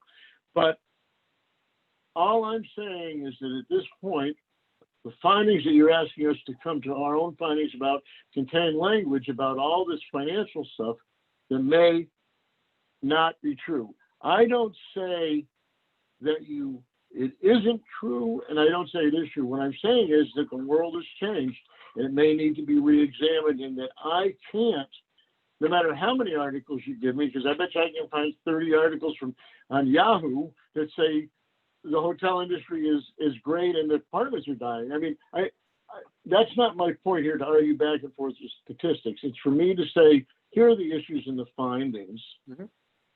Okay, so that's Ron, issue number one. Can I jump in for a minute? I don't need to remind you of this, but I'm going to anyway. You are the chairman of the zoning board. This is not a public hearing. No one is entitled to speak. You have the pleasure to ask anyone to comment that you choose. This doesn't need to be a dialogue. This doesn't need to be a conversation. You have the floor until you recognize someone. No one else is entitled to speak. This is not a public hearing. Okay, thank you. So listen, let me go through this is what I'm going to do then. Thank you, Corey. The first one is project purpose and need, and this discussion about the jobs, I'm concerned about the fact that the downtown is different now than it was before. The whole area and this concept of 500 temporary and 100 permanent jobs, and 11 million in downtown revenue, which is defined somewhere but is not in his finding, may not be as accurate anymore as it was because the world has changed. So that's number one. Number two, I'm going down through the sort of in order, the GEIS. Land use, community character, zoning, and public policy.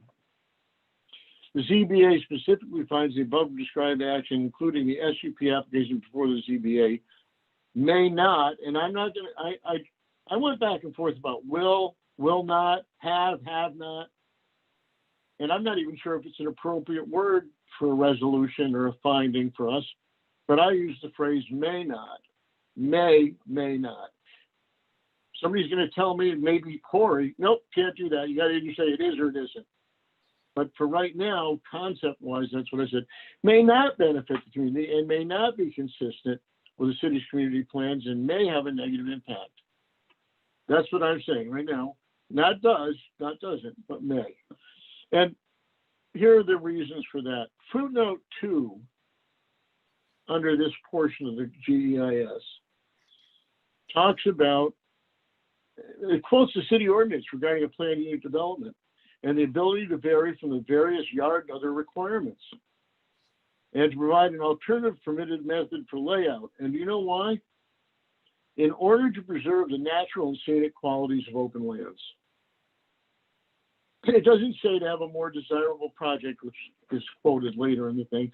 It says to preserve the natural and scenic qualities of open lands. That's why you're supposed to be able to vary. Now, how do we interpret that, and which is the open lands? And I listen, I not only read this, I've read every submission twice now from Gail and everybody, everything about everything that you guys have been saying all along. So I want to make sure I understand it. I don't want to say something and then find out that you told me the answer before. But anyway, the variations requested for setbacks and parking have not been clearly demonstrated to be required to preserve the above quality for open lands. This is my concepts now, my words. And the GEIS narrative later in this section indicates that the planning board is authorized to vary these guidelines in pursuit of a desirable project. Again, defined by what standards? Who's saying what's a desirable project? Is a desirable project one that looks good, makes money, fits in the community, all those things? Of course it is. The allowance of variations is to protect natural and scenic qualities. It also neglects to quote 36021D, which clearly states that variations are allowed upon a showing that standards for obtaining an area variance have been met. And you know, I went back and I looked at a bunch of stuff that was submitted where you talked about it. It's not like we didn't address that. It's not like, not in the findings I'm not talking about, but you guys, you know, Prime talks about this is why we meet the standards. But I would tell you that because the variance standards were not mentioned, it should be concluded they were not considered as part of the findings and have not been demonstrated for setback requirements and parking. This is my words now. Further attention needs to be paid to this issue.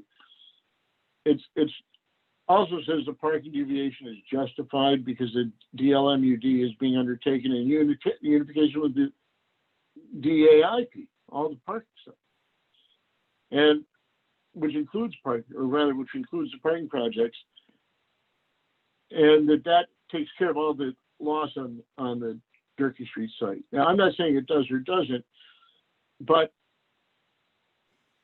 Hey, that Ron, is can I jump in here again? Because you just raised a good point that I think the other members of the board should understand. So remember that the lead agency's findings relate to all the projects that are under consideration. You are doing a site-specific review related to the city's application before you for the 2 special use permits. So you hit the nail on the head with the distinction between the lead agency's findings and your findings.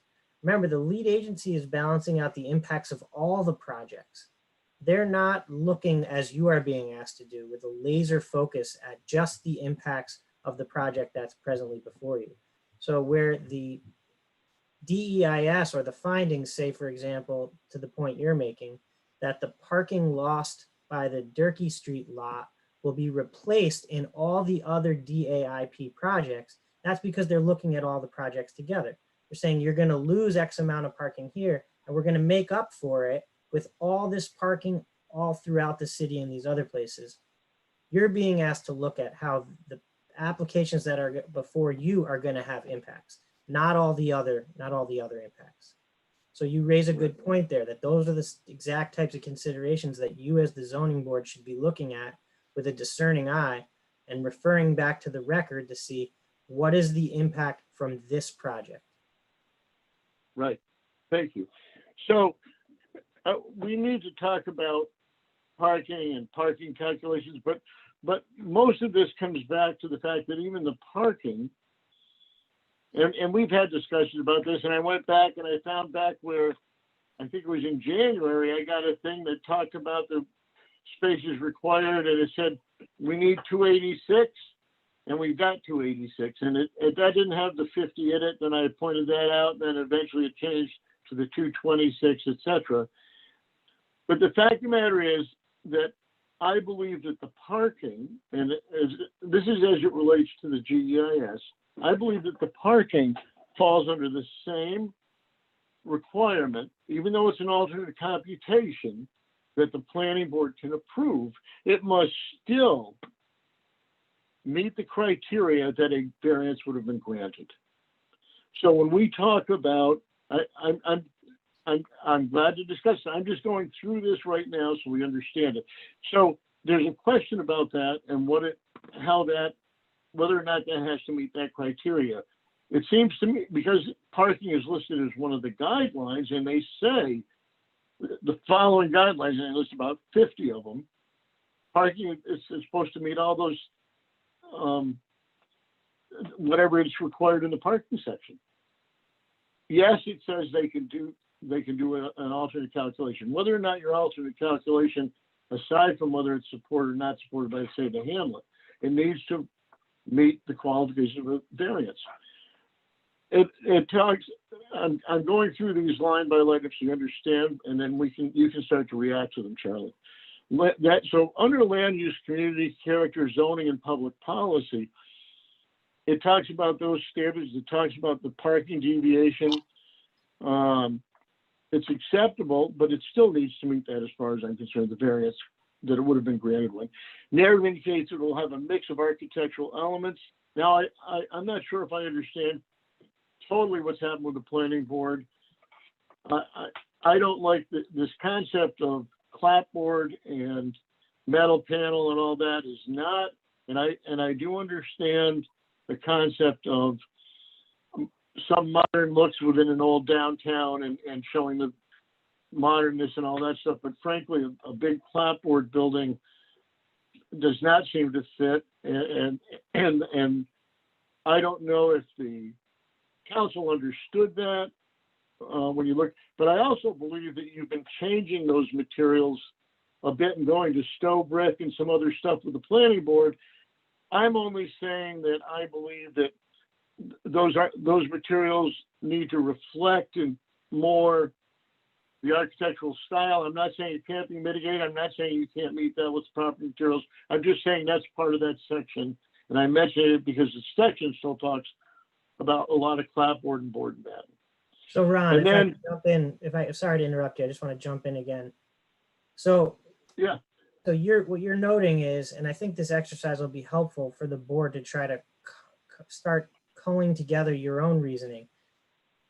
The lead agency determined in their finding statement that the DL Mudd building has been designed with a mix of architectural design elements sympathetic to other downtown architectural precedents that offer a blend of old and new, including, and it gives you a list of materials.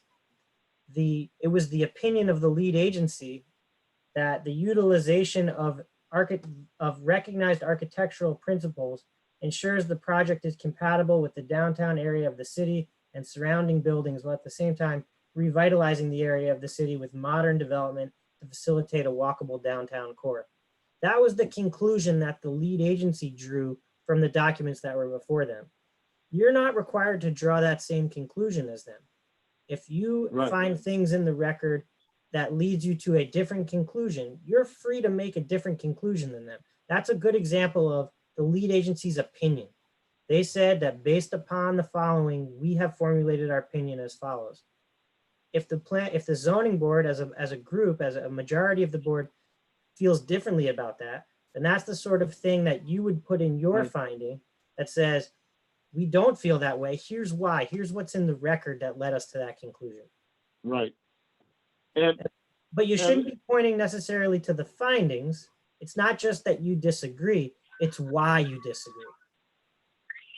What Right. from the record, what from the GEIS, what did you review in there that leads you to a different conclusion than what they drew? If in fact Right. you don't agree as a board. Right. So Question. if for an example. Before we move on, before we move on from that topic, I wanted to ask a question about that, or bring up an issue about that. So I understand that, Corey, and thanks for clarifying that. But does we're strictly talking about findings right now. And when we get into a discussion of how we're going to vote on the subs, is that something that we can base a decision on the subs on? Are those SUPs that are in front of us too narrow in scope for us to rely? Let's say, for example, if a majority of our board wants to vote against this project, we want to vote no on the PUD boundary line sub, and we want to base it in part on the materials that are being used. My understanding up to this point is that is not necessarily within our scope, but I also, I have another question that's unrelated to this that harkens back 10 minutes ago that I wanted to ask too, but I'm just really trying to figure out, it seems to me we have a broader scope in making our findings, but a narrower scope in determining the criteria for the subset in front of us. Well, you're correct. They're two separate decisions, but they are interrelated. So if we're talking about the special use permit, we have a standard that's been set forth by the Common Council that guides the zoning board in making its determination as it relates to the special use permits.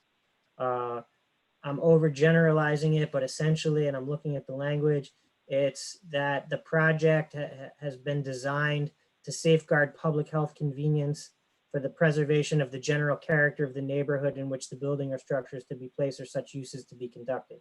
And then there are criteria that we look at to land there. So in determining whether it's safeguarding public health for the general character of the neighborhood in which the building or structure or uses to be conducted, we're to look at the general character and height of the structure. So general character of the structure is pretty broad. I understand general character is pretty broad, but this is a very broad. But the sub in front of us is the boundary. Well, but you can't look at it in a vacuum. So where you place that boundary is going to allow uses, including the building that's being proposed. So to the extent that you feel that the building that's being proposed should be in a different place, and you feel that way because you feel that the materials that they're using aren't appropriate in that location, now we're drawing it all back to your initial question again. But you need to start with the standards with a special use permit and evaluate the project against those standards, and where you fall on that, you have to be able to support from the record that's before you. So yes, they're different, but they are interrelated. My other question was going back to the parking issue, up to this point, and I'll say just to conclude that point, up to this point, my understanding from discussions we've all had and in discussions with you is that some of the items that we may find unacceptable or not in keeping with the character are, like materials, are items that were too narrow for us to base any sort of denial on or no vote on. If I was wrong on that, or I misunderstood that up to this point, okay. The other thing that I'm concerned about is that I felt, it seemed like on the other end of the spectrum, a moment ago, we were talking about parking, and that we are allowed, it seems to me from what you said, that we're allowed to look at the applications in a vacuum when it comes to parking and not consider the fact that there are a number of other alternative parking sites that are being developed under this, set of projects that is going on in the city. My understanding is that we should be, up to this point, should have been, we're factoring in those other projects in determining whether the parking at this site, as proposed in this application, is sufficient. Now I'm starting to feel like that was wrong, that we can look at this in a vacuum and completely ignore what's going on in the rest of the city. I'm trying to get the right framework so that I can apply how I feel, because I have a lot of the same feelings as I think my fellow board members have about materials, parking, all those kinds of things, size of the building, all that. But I have been trying to limit my analysis in my own mind to what I think we are permitted to look at, and what I thought was a fairly narrow scope in general. I'm not saying to not look at a number of factors, but I feel like there are some things that some board members have really focused on that I didn't think were appropriate, and I've kind of brought that up here and there with different people and with you. And if I'm wrong on that, I'd like to know. And I guess at this point, I'm kind of completely spun around because I really don't know what our scope is anymore, and I just want to get some progress made on it. But I'm very confused on this now. I mean, I thought I feel. First of all, back in if you make a negative findings, you cannot move forward with the project. So let's be clear about that. They are, the findings and the decision on the special use permit are absolutely interrelated. But if this board makes a negative finding statement, the project cannot move forward. So that's a good starting point. Okay. The point I was trying to make about the parking analysis and distinguishing the zoning board's role from the lead agency's role is the lead agency is looking at all the projects that are before them. And in evaluating parking, for example, the lead agency determined, based upon a review of all the projects that are before them, that on a net basis, there's not going to be a negative impact to parking because the parking that's removed in the Durkee Street lot is going to be replaced with other parking improvements throughout the city. And I understand why this is confusing, but the point that I was trying to make is you still have to look at the impact that this project will have on parking in a laser focused way, because it's possible that you find there will be an impact from the project related to the loss in parking as it relates, for example, to the other properties that are nearby to this parcel. I'm going to use a little bit of a hypothetical based in some fact, but if they said we're removing 500 parking spaces here and we were replacing them 3 miles away, but we find that on a net basis for the downtown area that the parking issue has been resolved, what I'm saying is you also need to look at what is the impact locally where those parking spaces were removed from. The lead agency determined on a net basis that there's not a problem, but what about the parking that was lost right in that exclusive area? You can't only look at one of them. You have to take all those factors into consideration. But the point I was trying to make with that was that as an involved agency, your review is different than the lead agencies. And you can look at site-specific impacts from this project. They did a general look, right? They did a general environmental impact statement. In general, they found there was not going to be parking impact. But you're being asked to do a site-specific review based upon just the impact of this project. You can't look at it exclusively in a vacuum, but they didn't look at this with the level of detail you're being asked to, because they recognized, well, they've got to get a special use permit from the zoning board, and those site-specific impacts will be reviewed when the application before the zoning board comes before that involved agency. So that's an issue that is confusing. This whole thing is confusing. But the point I wanted to make was distinguishing the involved agency's role from the lead agency's role, and how you're asking to be done to do a site-specific review, not a general review of the impacts of all the projects. Did I make But hasn't there been an expert parking study done to which there's been no refuting expert study that has concluded that this is sufficient? And that's another part that I thought was pretty well settled, and now I'm stuck on why we have discussed that in the past. Yeah, so, Ron raised a point in his analysis that, and I'll invite comment from someone on this at the appropriate time, that, the traffic impact study wasn't included, as it relates to traffic impacts. And the parking study talks about the review that was before the lead agency, which was that global review of replacement parking throughout the city. I'm not sure that there was a site-specific parking study done on this project. I know that McFarland Johnson did an analysis at a February 4th thereabout letter where they provided you with analysis that described how they came to their alternative parking number. Because as is noted, the planning board has some authority to allow in a PUD for a modification to parking. Although I don't think it expressly says that in the code. I don't think the code explicitly says parking. I don't think that word is in that section that says that the planning board can amend parking, or maybe it's implied there.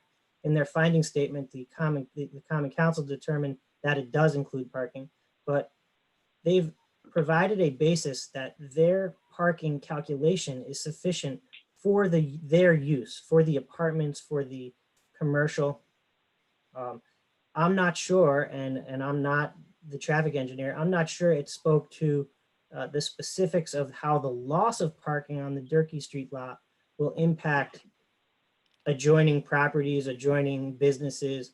I don't know whether that's been addressed or not. Maybe the zoning board, I'll leave it to you if you want to invite comment from the applicant or from their consultant on that issue.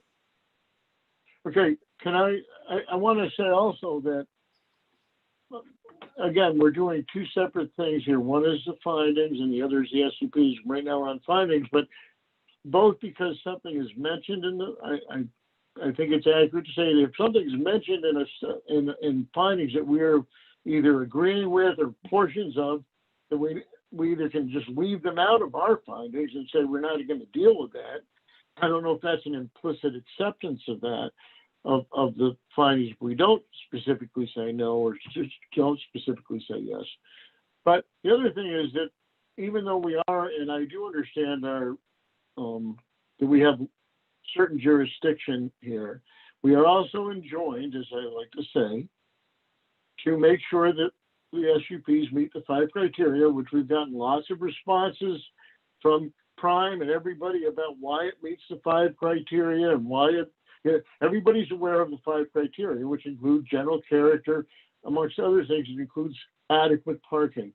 But I think that I'd like to go through and then we can have these discussions about whether these are appropriate, whether they are our jurisdiction or not. And I'd still like to I think that it may be different for some of the items. In other words, as an example, when we talk about materials, if I find that they didn't analyze, I didn't feel that in general, the people who did the findings really understood as well as they could, or the concept of matching architectural, sympathetic architecture in my subjective view, because my subjective view is as worthwhile as anybody else's that thinks their design fits, frankly. That's absolutely Okay. true. That's absolutely true, provided that you have a basis in the environmental record for your subjective opinion. So Right. that was the point I was making. The example I Right. gave was the lead agency's opinion. You don't have to share that opinion, but you have to have a basis for it from the record. Right. So I think that the architectural style is one. The other final one when I'm in that section, and again, I want to get through this at some point so we can start to talk about it, under land use, community character, zoning, and public policy section of the findings, is that I've already spoken about the issue about how they don't really define it as, having the standards of having a variance granted, et cetera, the exterior finishes, the parking. The GEIS indicates that the Riverwalk will connect to the SRTG, the Saranac River Trail Greenway. And after the finalization of the GEIS, the city indicated the SRTG is over budget and either may not or will not be constructed. The effective change on the Riverwalk accessibility and size required has not been analyzed. I don't know if it does. I don't know if it doesn't. But it could affect how we view that Riverwalk and the spaciousness of it. And it certainly is going to affect things like bike, multi-use path and bike traffic and bike use and the way that people access the Riverwalk if it's not connected to the Saranac River Trail. As an aside, just so people understand, when the original Saranac River Trail committee was formed to start to even decide on phase one. I was part of that committee for several years and worked on that. I didn't work on phase two, but I understand the Saranac River Trail concept pretty well. And I think that, A, I think it's a shame that they're not building it, which is my understanding. And B, I do think that it affects the Riverwalk.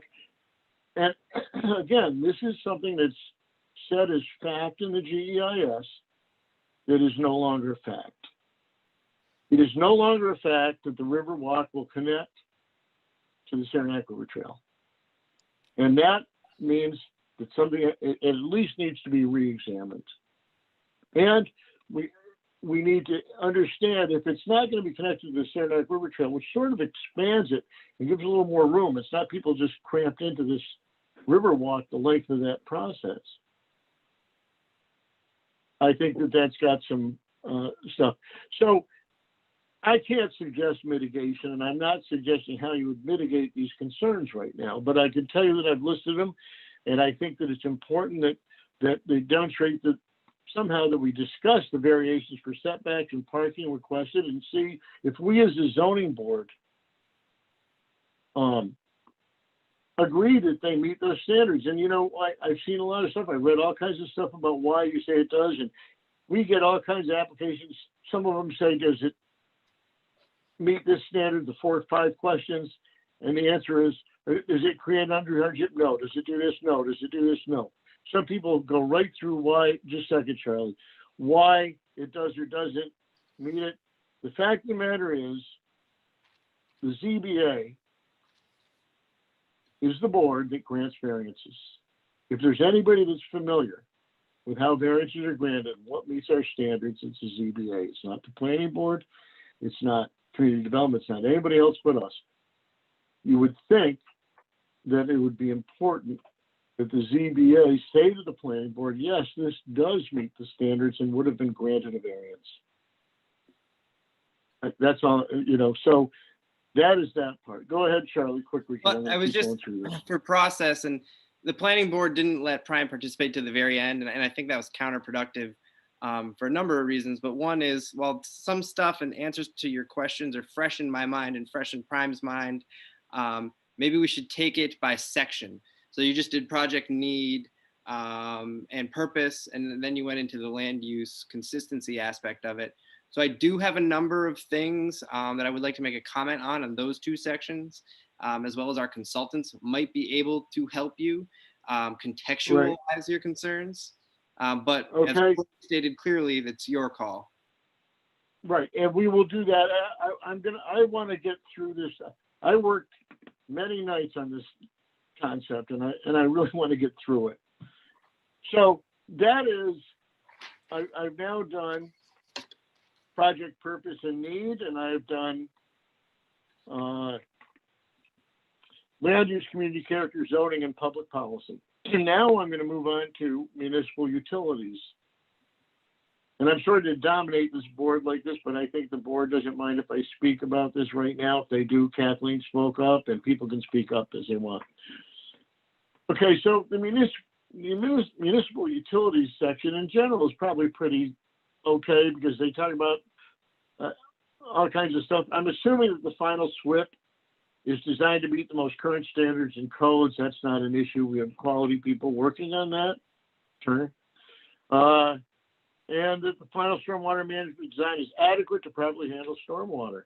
And that portion of the section is therefore acceptable. This water supply and sanitary sewer indicates Department of Public Works has confirmed the city's adequate water and sewer.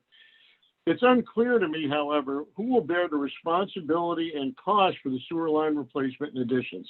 So my question is that part of the site costs for Prime? Because again, I'm saying that we agree or don't agree with this section.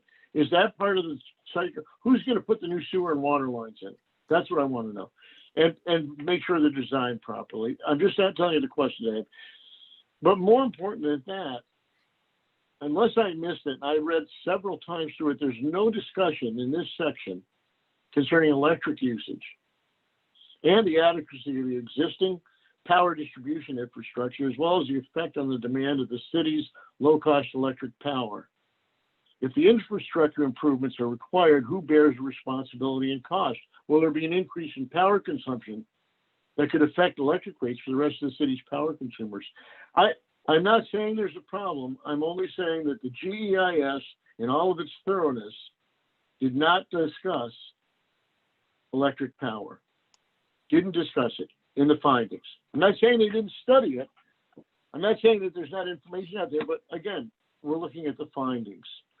So I'm assuming that there's going to have to be an upgrade in service for a building in a complex of this size. I just didn't see it addressed in the findings. That's all.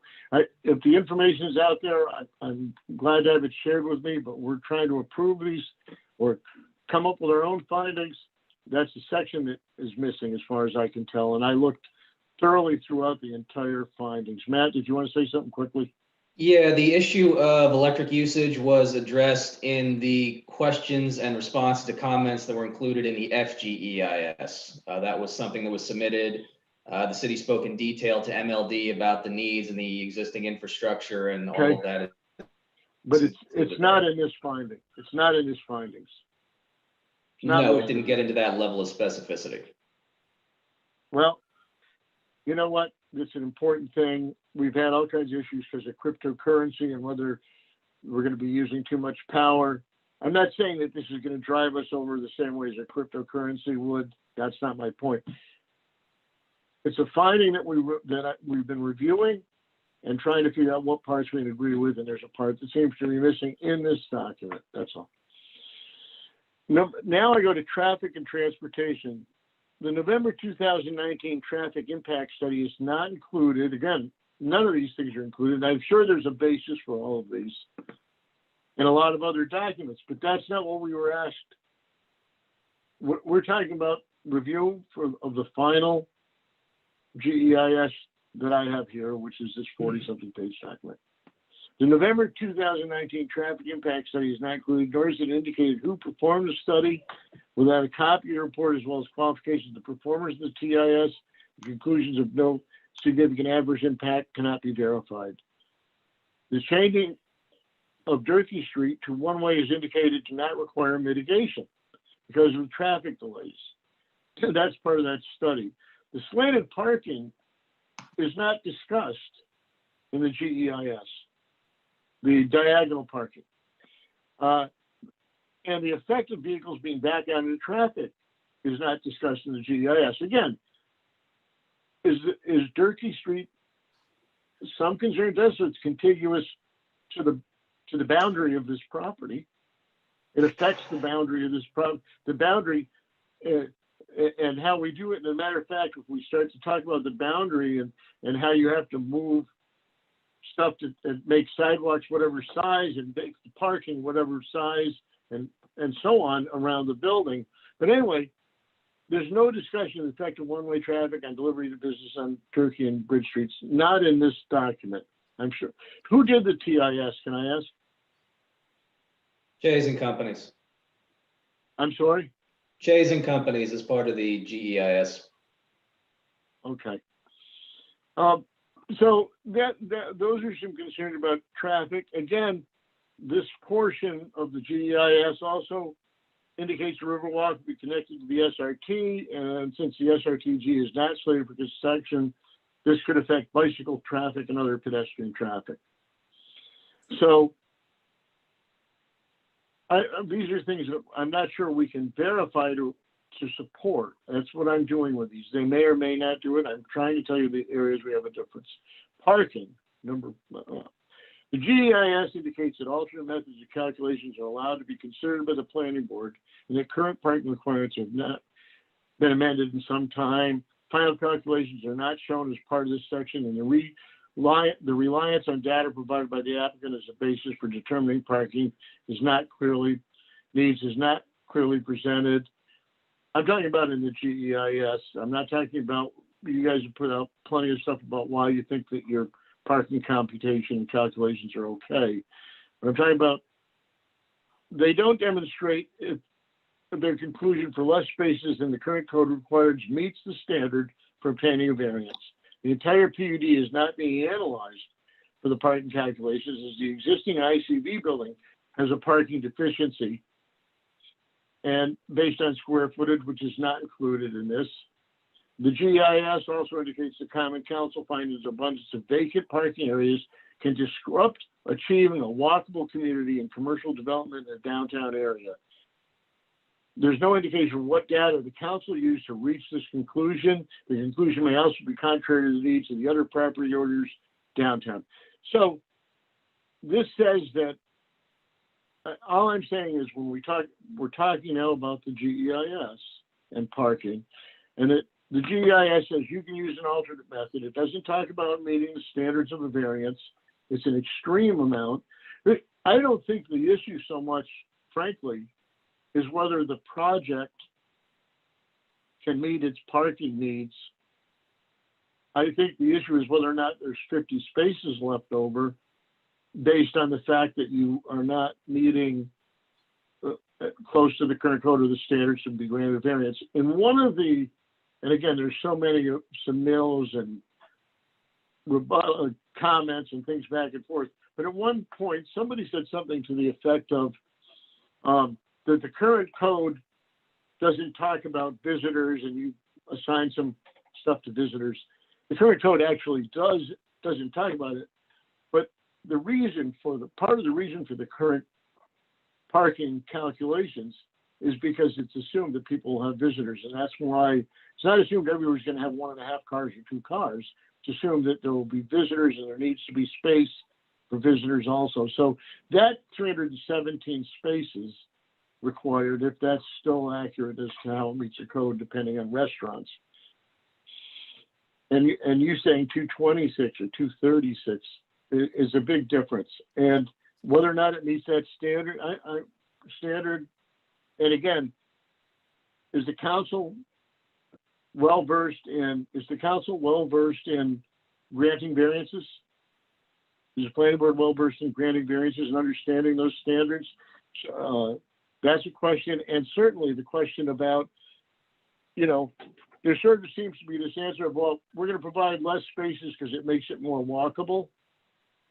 And I'm not sure how that's supported, but it's certainly not just within the GEIS.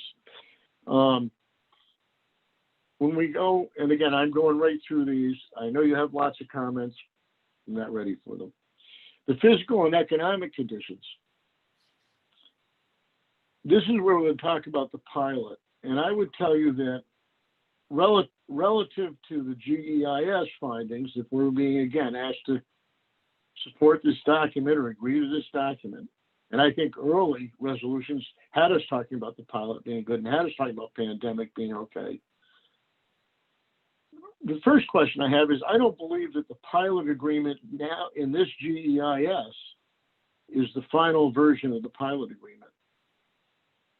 I'm not sure because I've seen conflicting reports. I don't even know if anybody has the final agreement, but the pilot agreement shown in the GEIS may not be the most current version. The assumptions as to all future revenue increases in spending, as well as impact on downtown, are not supported by any data in the GEIS anyway. Since the GIS was completed before the pandemic, again, these figures may no longer be supportable. And the effect on the city school district is anticipated in assumed state aid. This was prepared before the recent pandemic and changes in our education system and possibly the future of state aid to education. And frankly, maybe the cost per student of doing stuff. I'm not saying it does or doesn't qualify. I'm saying I don't know how we can support this necessarily this part or uphold this part of the GEIS when in fact some of these conditions have changed. Number one, we don't understand the pilot. And is the pilot our jurisdiction? Certainly doesn't come under building character, height, or parking, does it, Charlie, or any of those 5 items? It is our concern, and it becomes our concern because it's part of a GEIS. And frankly, it is a concern. It is a concern to people. And do you want to know, out of the hundreds and hundreds of comments we've gotten, how many mention the pilot constantly because you're freaked out about the pilot? So that's another whole topic. It's not in our jurisdiction, and we cannot certainly say the pilot, we don't like the pilot, so no. We understand that. Okay, but we can say that you're asking us to look at this GEIS, and it talks about the pilot, and we need to discuss the pilot as far as the GEIS goes. I don't even know what the pilot is anymore. I don't know if you're being assessed at $8 million again on the $25 million project. I don't know if you're paying no taxes for 4 years, then more, or some in the first. I don't know. I only know that I saw the pilot mention the GEIS, and I can't say for sure that it's right because I don't even know if it's the same pilot anymore. And I can't say for sure if it's right because some of the assumptions it makes about revenue and taxes may no longer be valid. Historic and cultural resources. The project is to use materials and methods that incorporate contemporary elements that reflect the neighborhood's existing character. The use of all materials proposed at the exterior should match the general flavor of the downtown, is what I'm saying. Indicates the proposed massing scale is similar in height to the existing 4, 3, and 2-story buildings. New information presented, which was after this because you did the drawings, which need to be modified again because we know that a couple of building things were inaccurate. New information presented with a slightly lower height needs also to show the exact height difference between the new buildings and the existing buildings. This information was not available when the GEIS was finalized.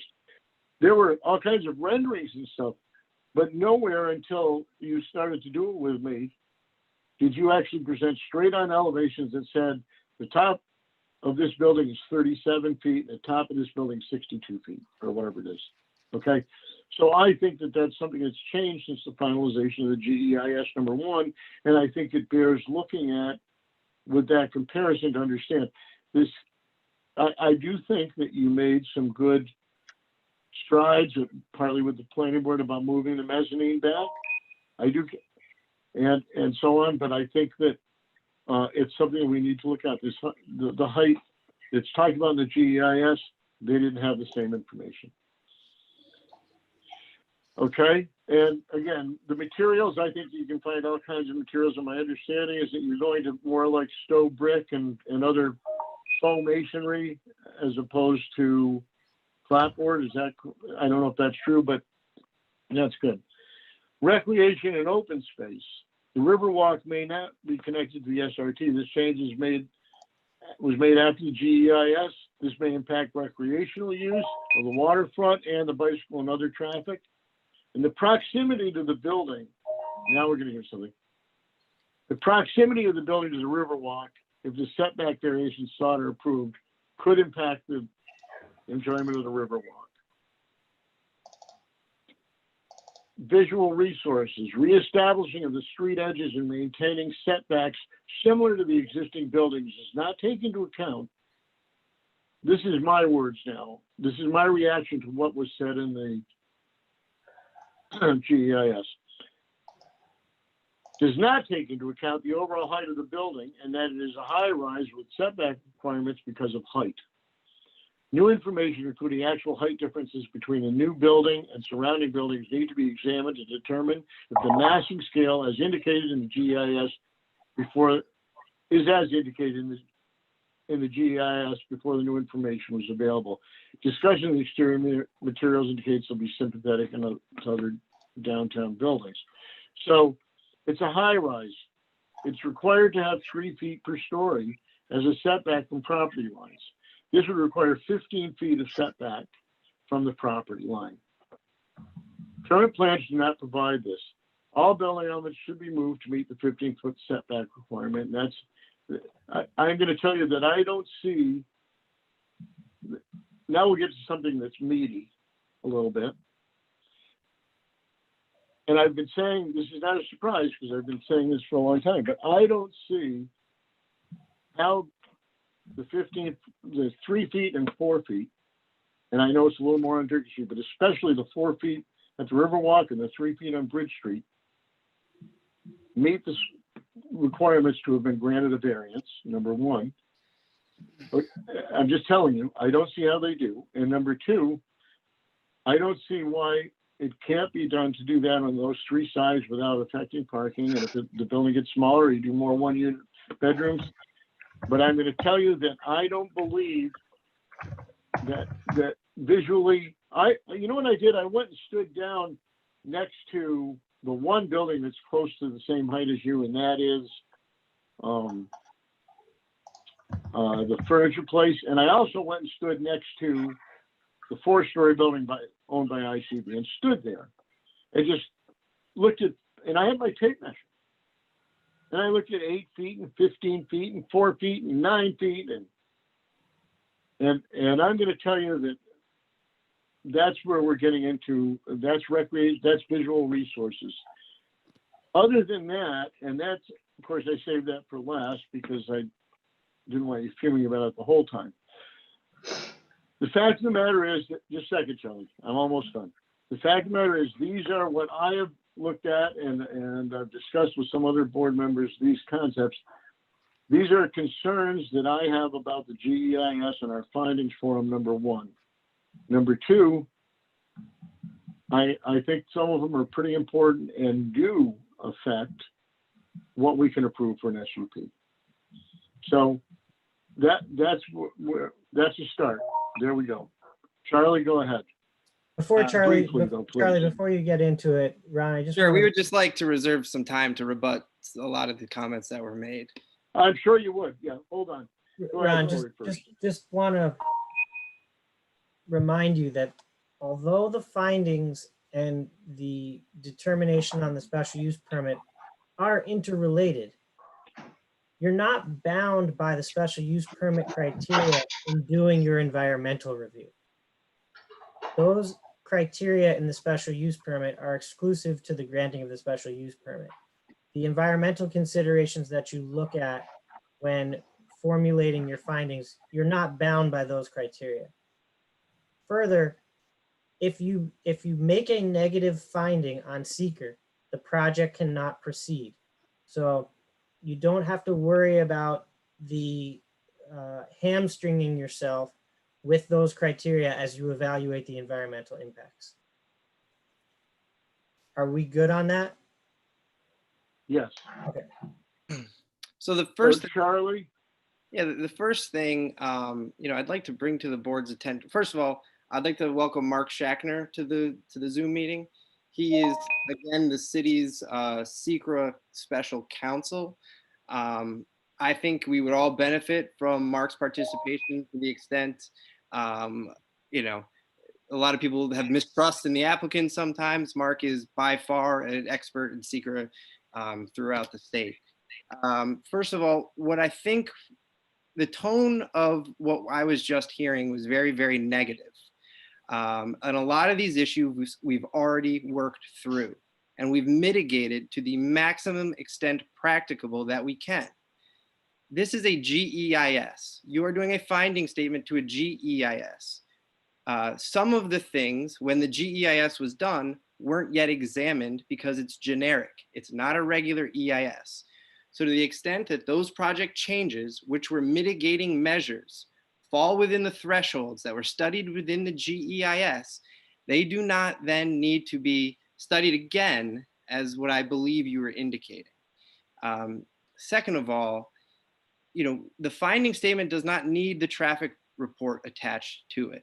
What needs to happen is this board needs to make its finding statement based on the information in the GEIS, that's correct, and an assessment of the project changes and whether or not those project changes fall within the threshold of the GEIS. The other thing is, let's say there is a change or there is something, Ron, and we'll talk about this later, you have a problem with the setbacks, right? That is a concern and an impact you've identified. The finding statement and SECRA says, okay, that is an impact, we've identified it, let's mitigate it to the maximum extent practicable. We did a submission back in May 2026 addressing a lot of your concerns and showing that we have mitigated everything to the maximum extent practicable. That building cannot be moved because it's bordered by 2 streets, a river walk that we're trying to create a river walk, and a sewer line. So the way the building is positioned is in the only way it can be positioned. We chose to have that setback along the streets because that is consistent with an urban environment.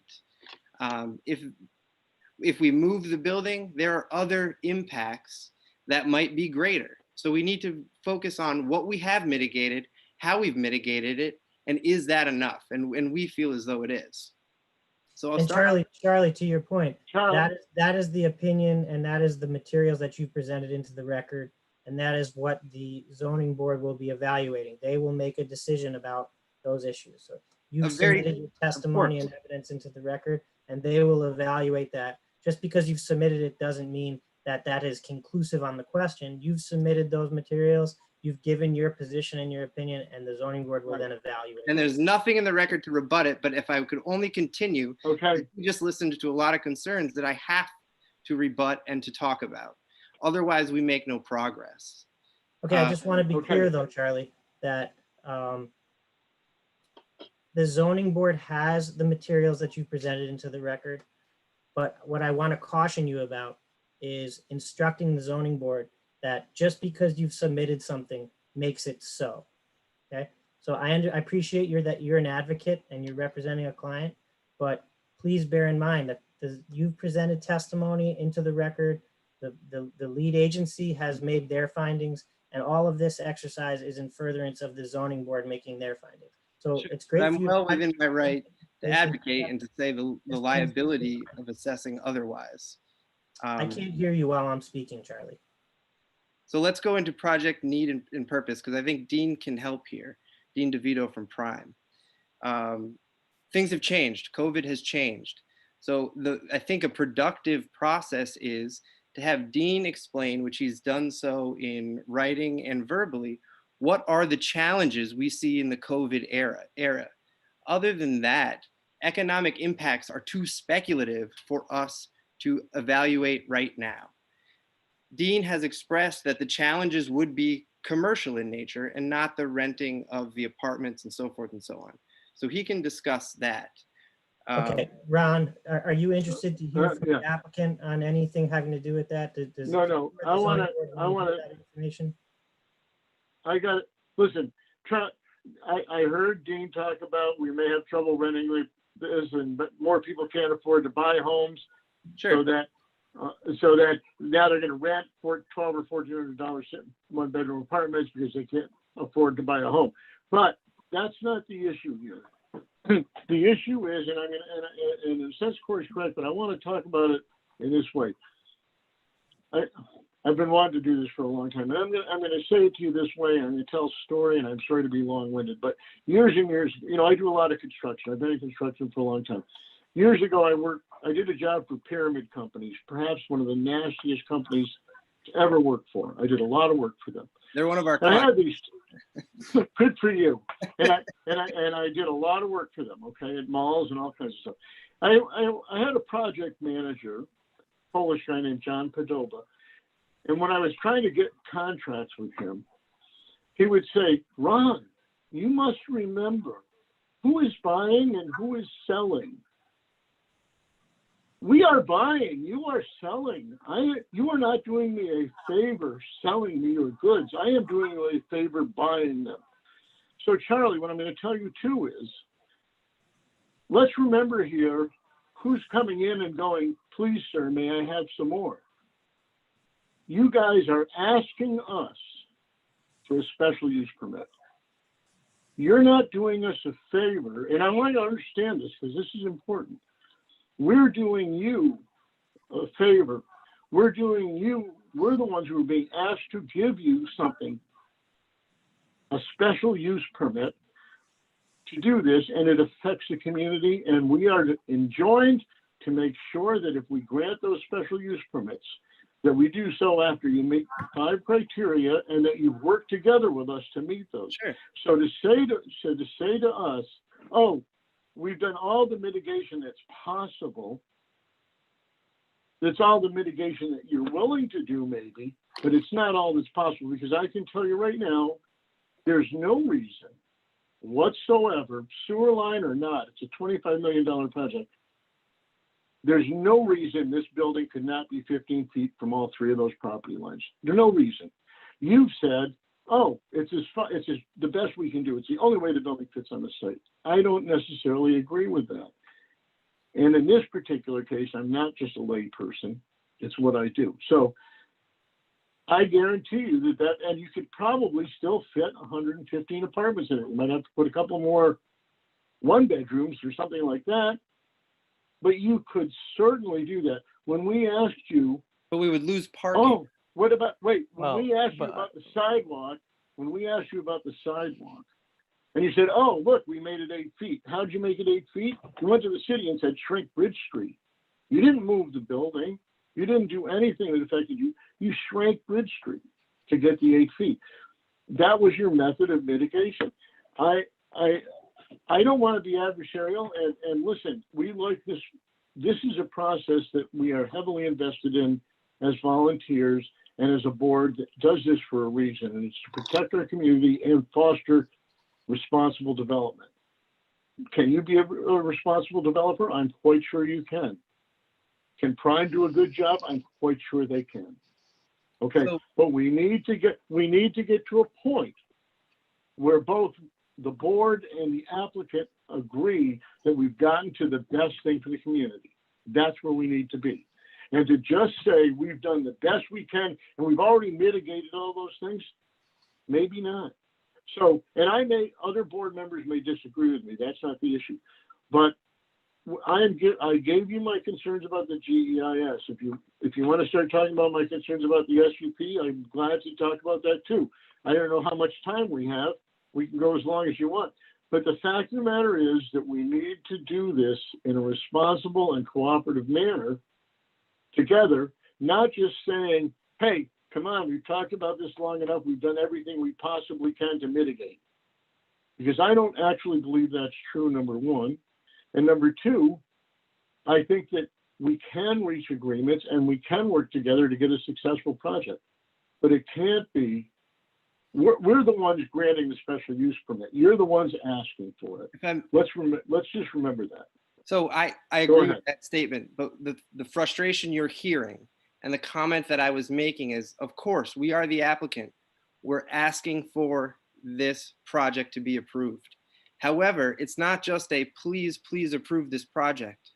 There are standards, there are review criteria that we've demonstrated we've met. One of those is mitigating to the maximum extent practicable under SECRA.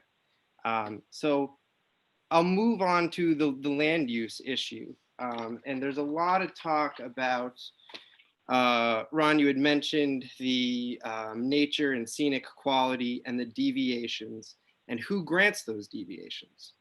First of all, we have to look at the existing condition of the site. The existing condition of the site is a completely paved parking lot without proper waterfront access. So it is our view and our opinion that the deviations that are being requested are in fact going to enhance open space and going to enhance the scenic area of this, because it will allow pedestrians and residents to utilize the Riverwalk and utilize this area and not just a parking lot. The other thing is, you mentioned that this board may or may not grant the variances if they were asked of this board. The planning board, per the zoning code, is the only board that is charged with assessing the PUD deviations. Their standard of review is, would have had met the area variance test. We've demonstrated our view in front of the planning board, and we've also shared it with this board, that we do believe those deviations meet the area variance test. So keeping this board within their jurisdiction, just let me finish this one thought, as they do the findings statement, that's not a consideration. So I just wanted to point that out. But instead, let's look at the ways this project is consistent. It's consistent with the comprehensive plan. Most importantly, it's consistent with the LWRP, which is the waterfront planning of the city, where it speaks of mixed use and economic development on this very waterfront. Those are the ways it is consistent. So I think if we're going to do this striking of the balancing, we need to look at the good and look at the bad, look at the impacts, and then do the balancing test. Okay, thanks. You know, you said a key phrase, in our opinion. That was your first. In our opinion, we do beat this. In our opinion, we did that. And I fully agree. And that's what happens in zoning board meetings.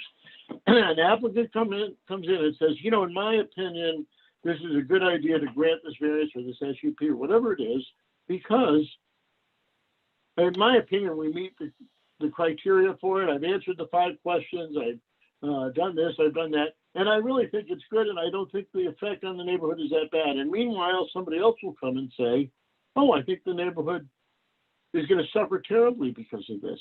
And people have their opinion, and doesn't mean either one is completely right. Sure, but ours is based on the documents of the city. It's based on the comprehensive plan, the waterfront plan. All those documents support our opinion. Okay. I understand that. Just jump in for a minute.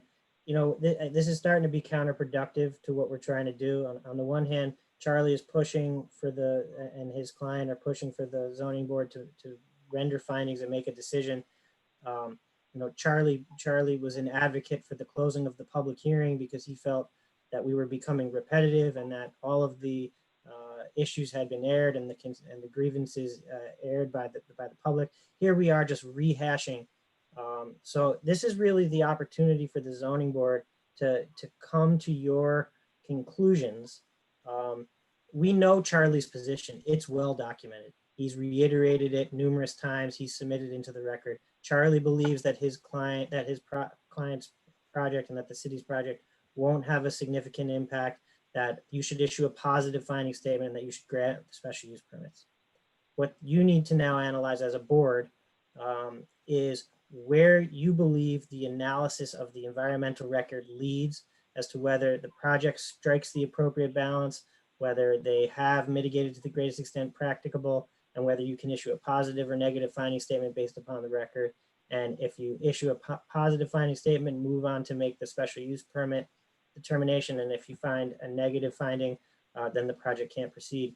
But it's going to be counterproductive if every time you raise your opinion about the issue, we hear Charlie's opinion. But at some point, we're going to need to not invite the applicant to participate. And you as a board, Kathy, Elizabeth, Scott, Kelly, you guys are going to have to decide what you think, because we know what Charlie thinks. And, you know, as Charlie noted, him and his client and the city are looking to hear what you think. Right. There's a few things that we do need to correct in the record. For example, the municipal lighting comment. We have a will serve letter from the lighting utility. The Carl Walker study did assess the disbursement of parking and its impacts to this site. Charlie, if you wouldn't mind. I only say this because Charlie, I'm afraid the record's getting overlooked. If you wouldn't mind, Charlie. I don't want to, you know, we can put you on mute. Okay, you know, wait. If the chairman wants to hear from you, he'll ask to hear from you. Listen, Charlie, here's I guess the point. We've heard all the information. We've seen all kinds of presentations. I've read every single thing from you, and I've frankly read everything from the public and all their concerns. And here we are as this board. I just counted. There are 13 people here representing the city of Prime, and there are 6 zoning boards, one of whom can't vote here. So there are 13 people trying to convince us why we should listen to your opinion. And I'm not saying that it's wrong, all of it, but we are 5 people here getting pounded by 13 people plus 100 people in the public, plus everybody else wanting to know what the hell's going on. So the story is that you have your opinion. You've given us all of the facts as you see them. This is only the GEIS. We haven't even gotten to the problems we're at with the SUPs. I mean, let me tell you, when I say about the 15 feet, that's not just some, hey, I'm hoping I can get them to move it 15 feet. This is a problem I have. The building is tall. I think it's too close to the property line. I've been saying it forever. And every time I've been told, well, yeah, but the zoning board, the planning board can change that. I don't believe it meets the criteria. I don't see any reason on a blank piece of property that it can't be back 15 feet. The other issue I see, if you want to talk, there are 2 real issues here. It's a 5-story building. Guess what? You're allowed to have a 12-story building. I get that. Okay, I saw all the different alternatives, but the fact of the matter is, there's a real issue that's been brought up time and time again about how close you are to the property line. And frankly, I get it about the urban scape and you're trying to be up close to the property. That still doesn't foster an open feeling, and I don't see any reason it can't be dealt with. The second issue, just as important, and I'm going to talk about, is parking. And here's an interesting thing. Matt, is it my understanding that in general, we're going to have paid parking throughout downtown? That was the recommendation from the parking advisory Okay. committee, yes. In the off-street Right. lots only, not on-street. Okay, so let's understand something. We're going to have paid parking all through downtown, except where? A couple private, no, I'm going to answer this one. A couple private lots, Aaron Asadorian's, Bob Guerin's lot. And everybody else is going to be relying on paid parking for their tenants, for their commercial and residential tenants, except who? Prime. And Prime is going to have 200 and something contiguous spaces for free. And meanwhile, what are we hearing about is all this stuff about the parking and why it's taking up all the parking, but it's going to be made up in article or whatever. I'm concerned, and this is I'm concerned that the parking as it's designed now, first of all, I'm not sure I agree with the calculations because I think it doesn't meet the variance test. And I think that you originally said 286, and then when it was pointed out you didn't have the public ones, it all of a sudden changed. And I've got them. I've got right where you said 286, and it included restaurant space and this, that, the 50 spaces weren't there. And then it changed. But anyway, and I'm not looking for comments back. I'm just telling you a concern.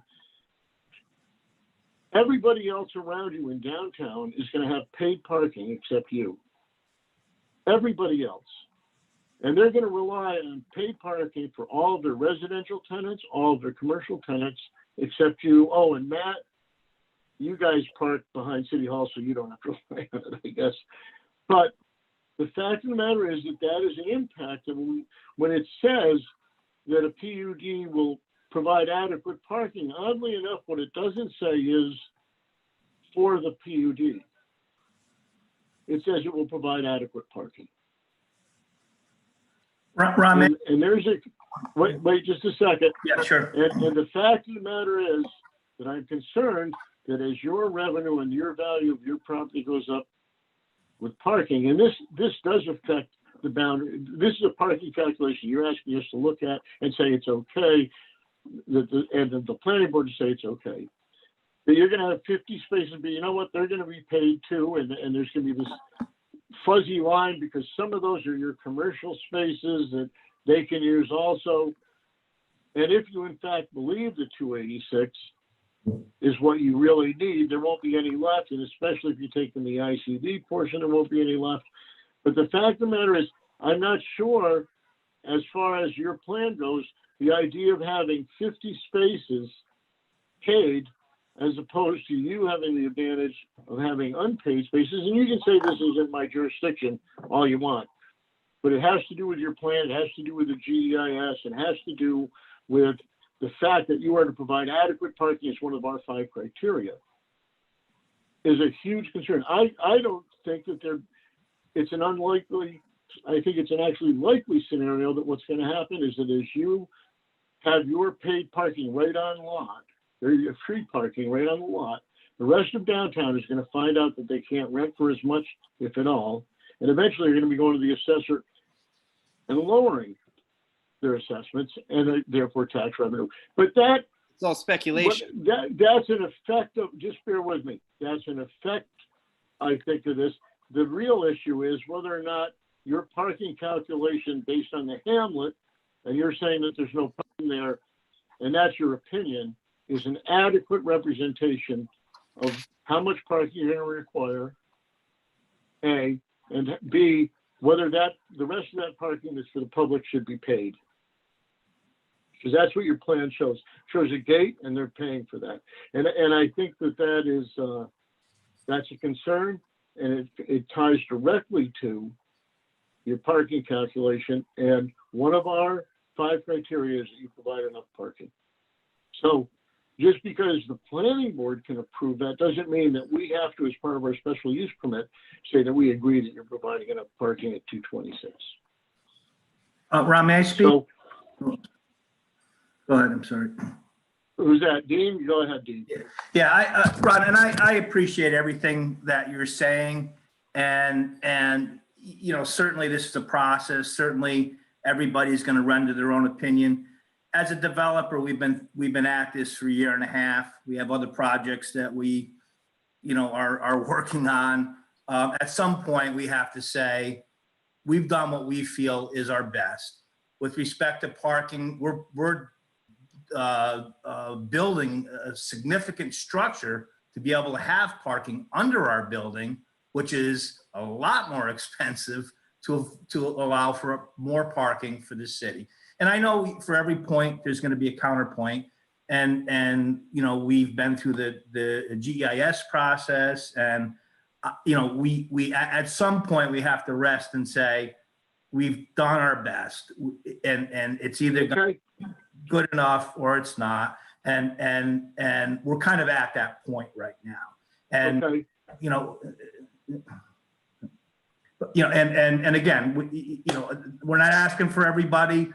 You know, I'm sure we like you all to agree, but we're just saying, we just want to have a, you know, act on seeker, act on the special use permits, and then we know where we stand, and we know if we're going to go away or we're going to stay and do a successful project in town. And that's kind of where we're at right now. We've been. Yeah. You know what, Dean? I appreciate that, and I think that's a good and very honest and healthy attitude, and I'm not being sarcastic in the slightest. And I think that we're in the same boat. We as a zoning board need to understand what's our best. What can we say we find acceptable and why? And we've got, you're looking at it as a developer, which is what you're supposed to do. We're looking at it as a zoning board. We have a lot of responsibility both to the city, who's worked so hard on this project, and you guys who worked on this project, and we also have responsibility to the rest of the community, not because necessarily of all the correspondence and communication, although that's certainly been there, but because in general, that is what we do. That is our job. Our job is to help foster responsible development and protect community quality of life. And that's so we need to find out, in the same way, we need to find out what's our best that we can offer. Right. That's all. I totally respect that, Ron, and I have no problem with it whatsoever. I respect it. And you know, at the end of this, I'll, you know, no matter what happens, maybe you and I can have a beer, you know, but it's, yeah. You know. Well, that's good. I don't know if Natalie and I will, but you and I can. But anyway, I'll drink with anyone. But listen, this is what I'm going to tell you is that we just started with the GEIS, and I told you, Charlie, as an aside, or you guys, not just you, Charlie, some concerns about the SUP, and the major concerns right now, to me, anyway, and I am reflective of some other concerns that other people have. I'm concerned about the parking. I'm concerned about the setbacks. I'm concerned about the effect on the downtown, and especially some of the more immediate people who've relied on that parking lot, and how we can mitigate and help them so that the value of the rest of downtown doesn't go down. And I know that's not your intention, Dean. The better downtown does, the better your project does, I'm assuming. And we all, you know, so that's where we're at. You need to think about it. I'd like to really have you think about the setback, because that seems to be a pretty important one, and I keep saying it. And I don't want to see this is my opinion, I guess. I think it's important that building is 15 feet away from any property line without affecting the rest of the parking. In other words, going no further south and just shrinking away from those three property lines. On Durkee Street, you've only got about 6 feet to go or something, or 9, whatever it is. Yeah, we it's did. really And, at the river.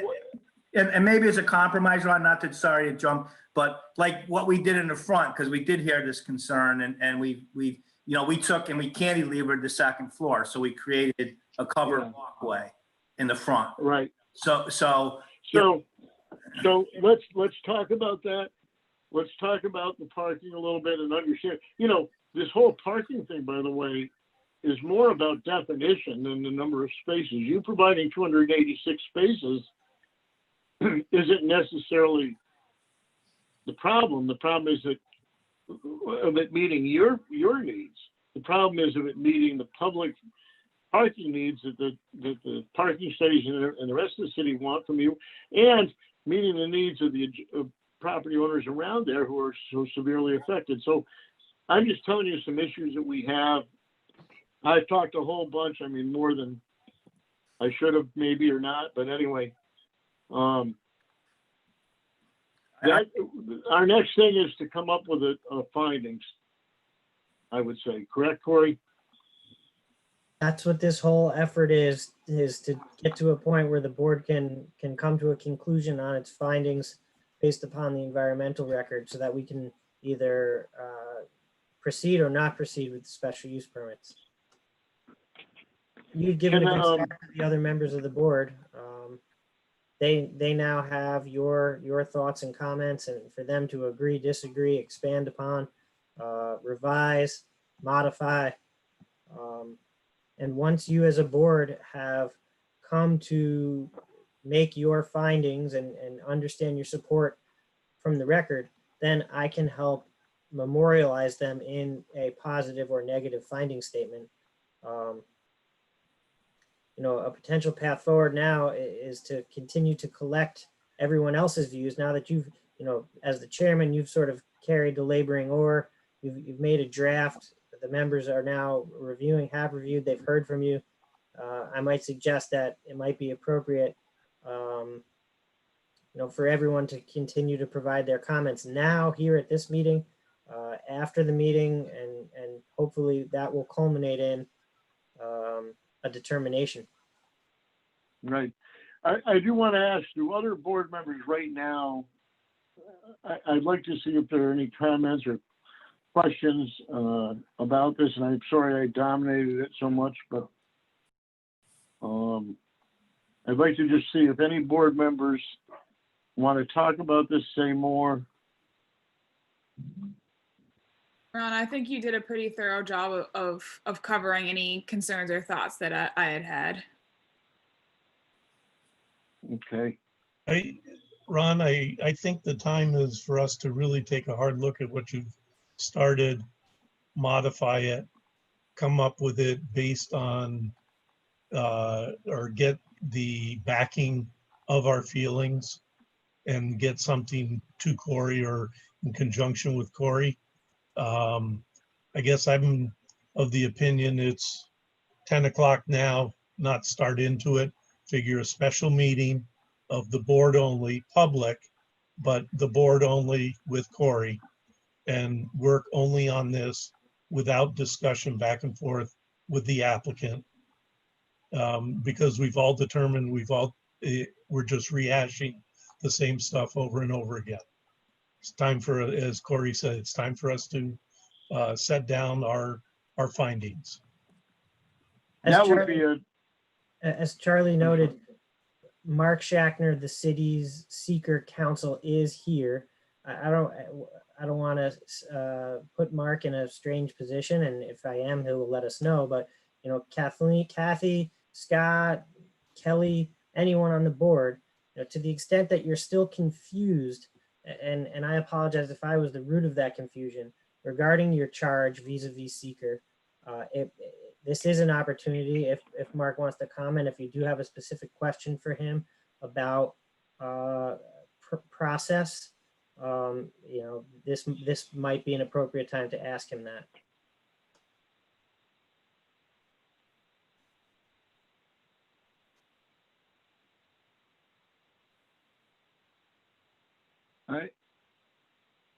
I think that I'd like to, the question I have, not for Martin, but is, we're going to have a special meeting.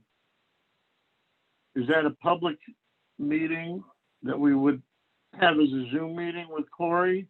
Yes, so I mean, to the extent you are deliberating regarding any aspect of the application, that Okay, would be a, have to be a duly noticed public meeting where the public could observe. It's not necessary that you allow anyone to participate. Again, as the chairman, you could ask, you could give somebody the pleasure of the floor if you so chose. But yes, to the extent that we were deliberating, that would be an open meeting.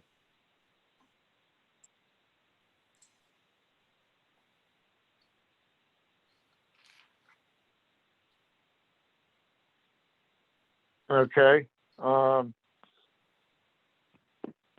When do you want to have that meeting?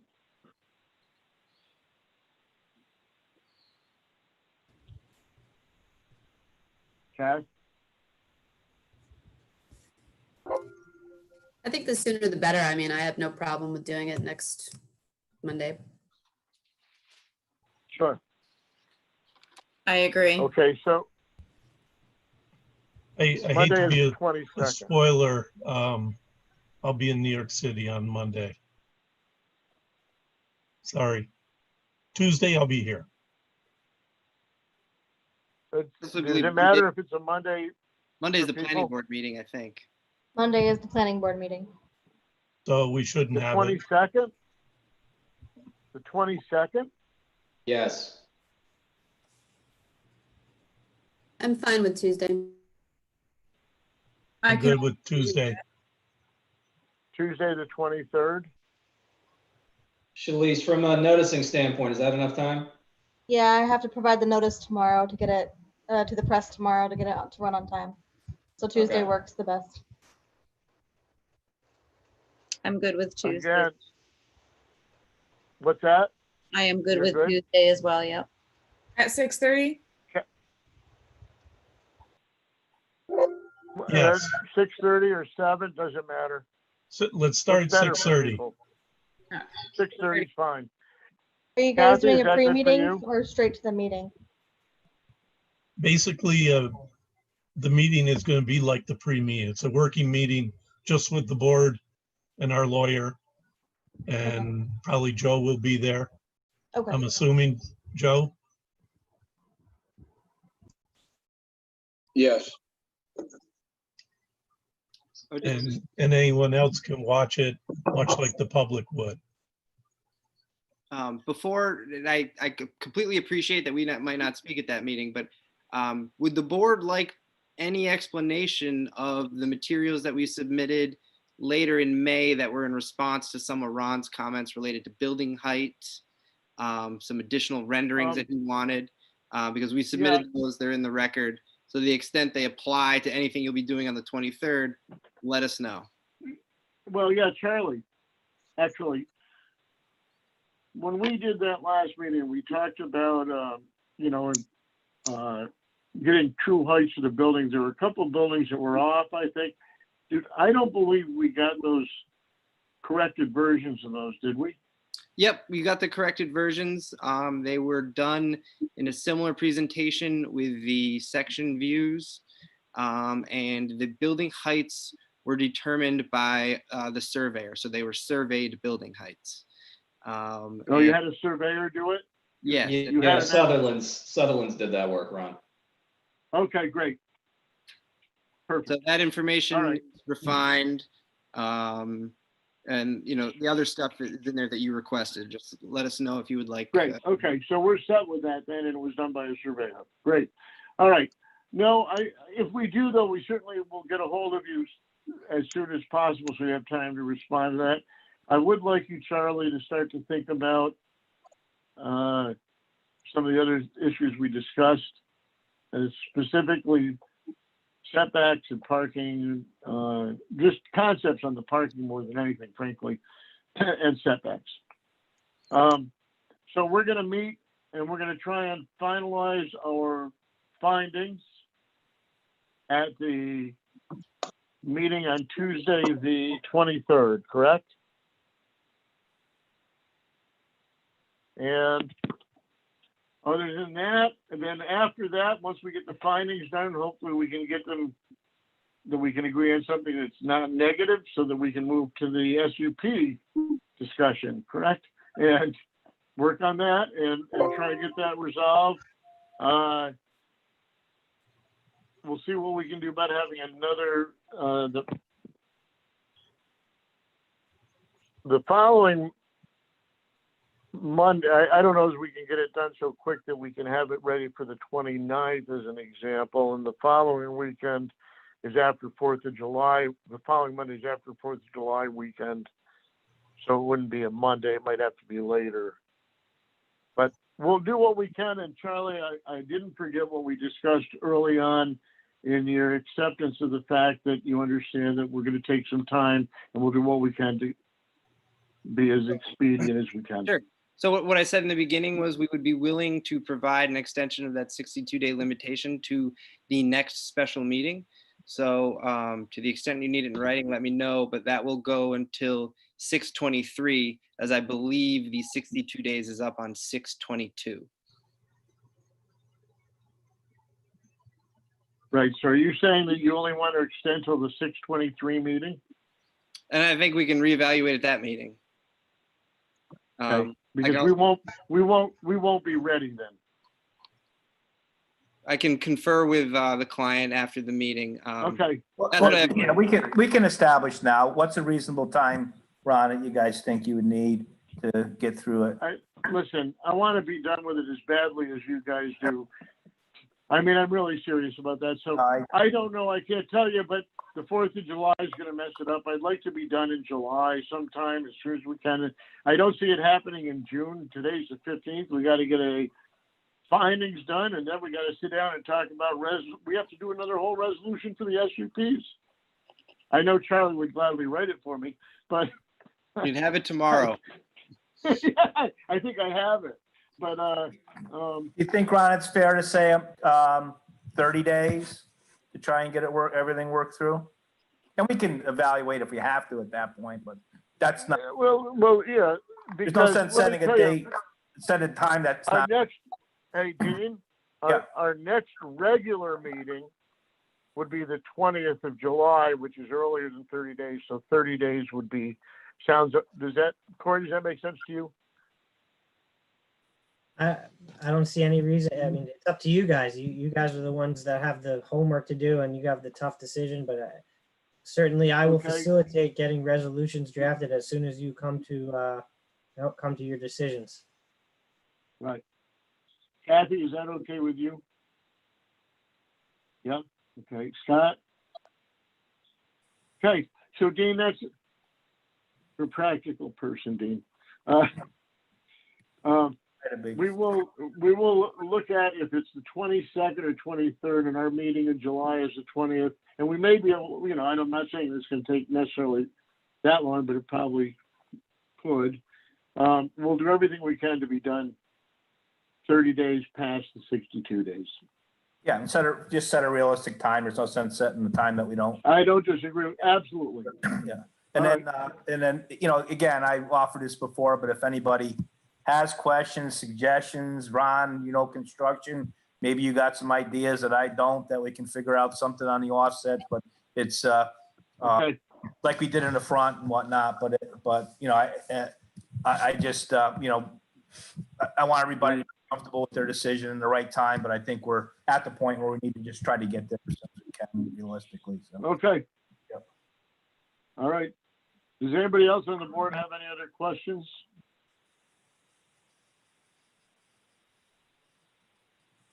Am I ready to adjourn the meeting?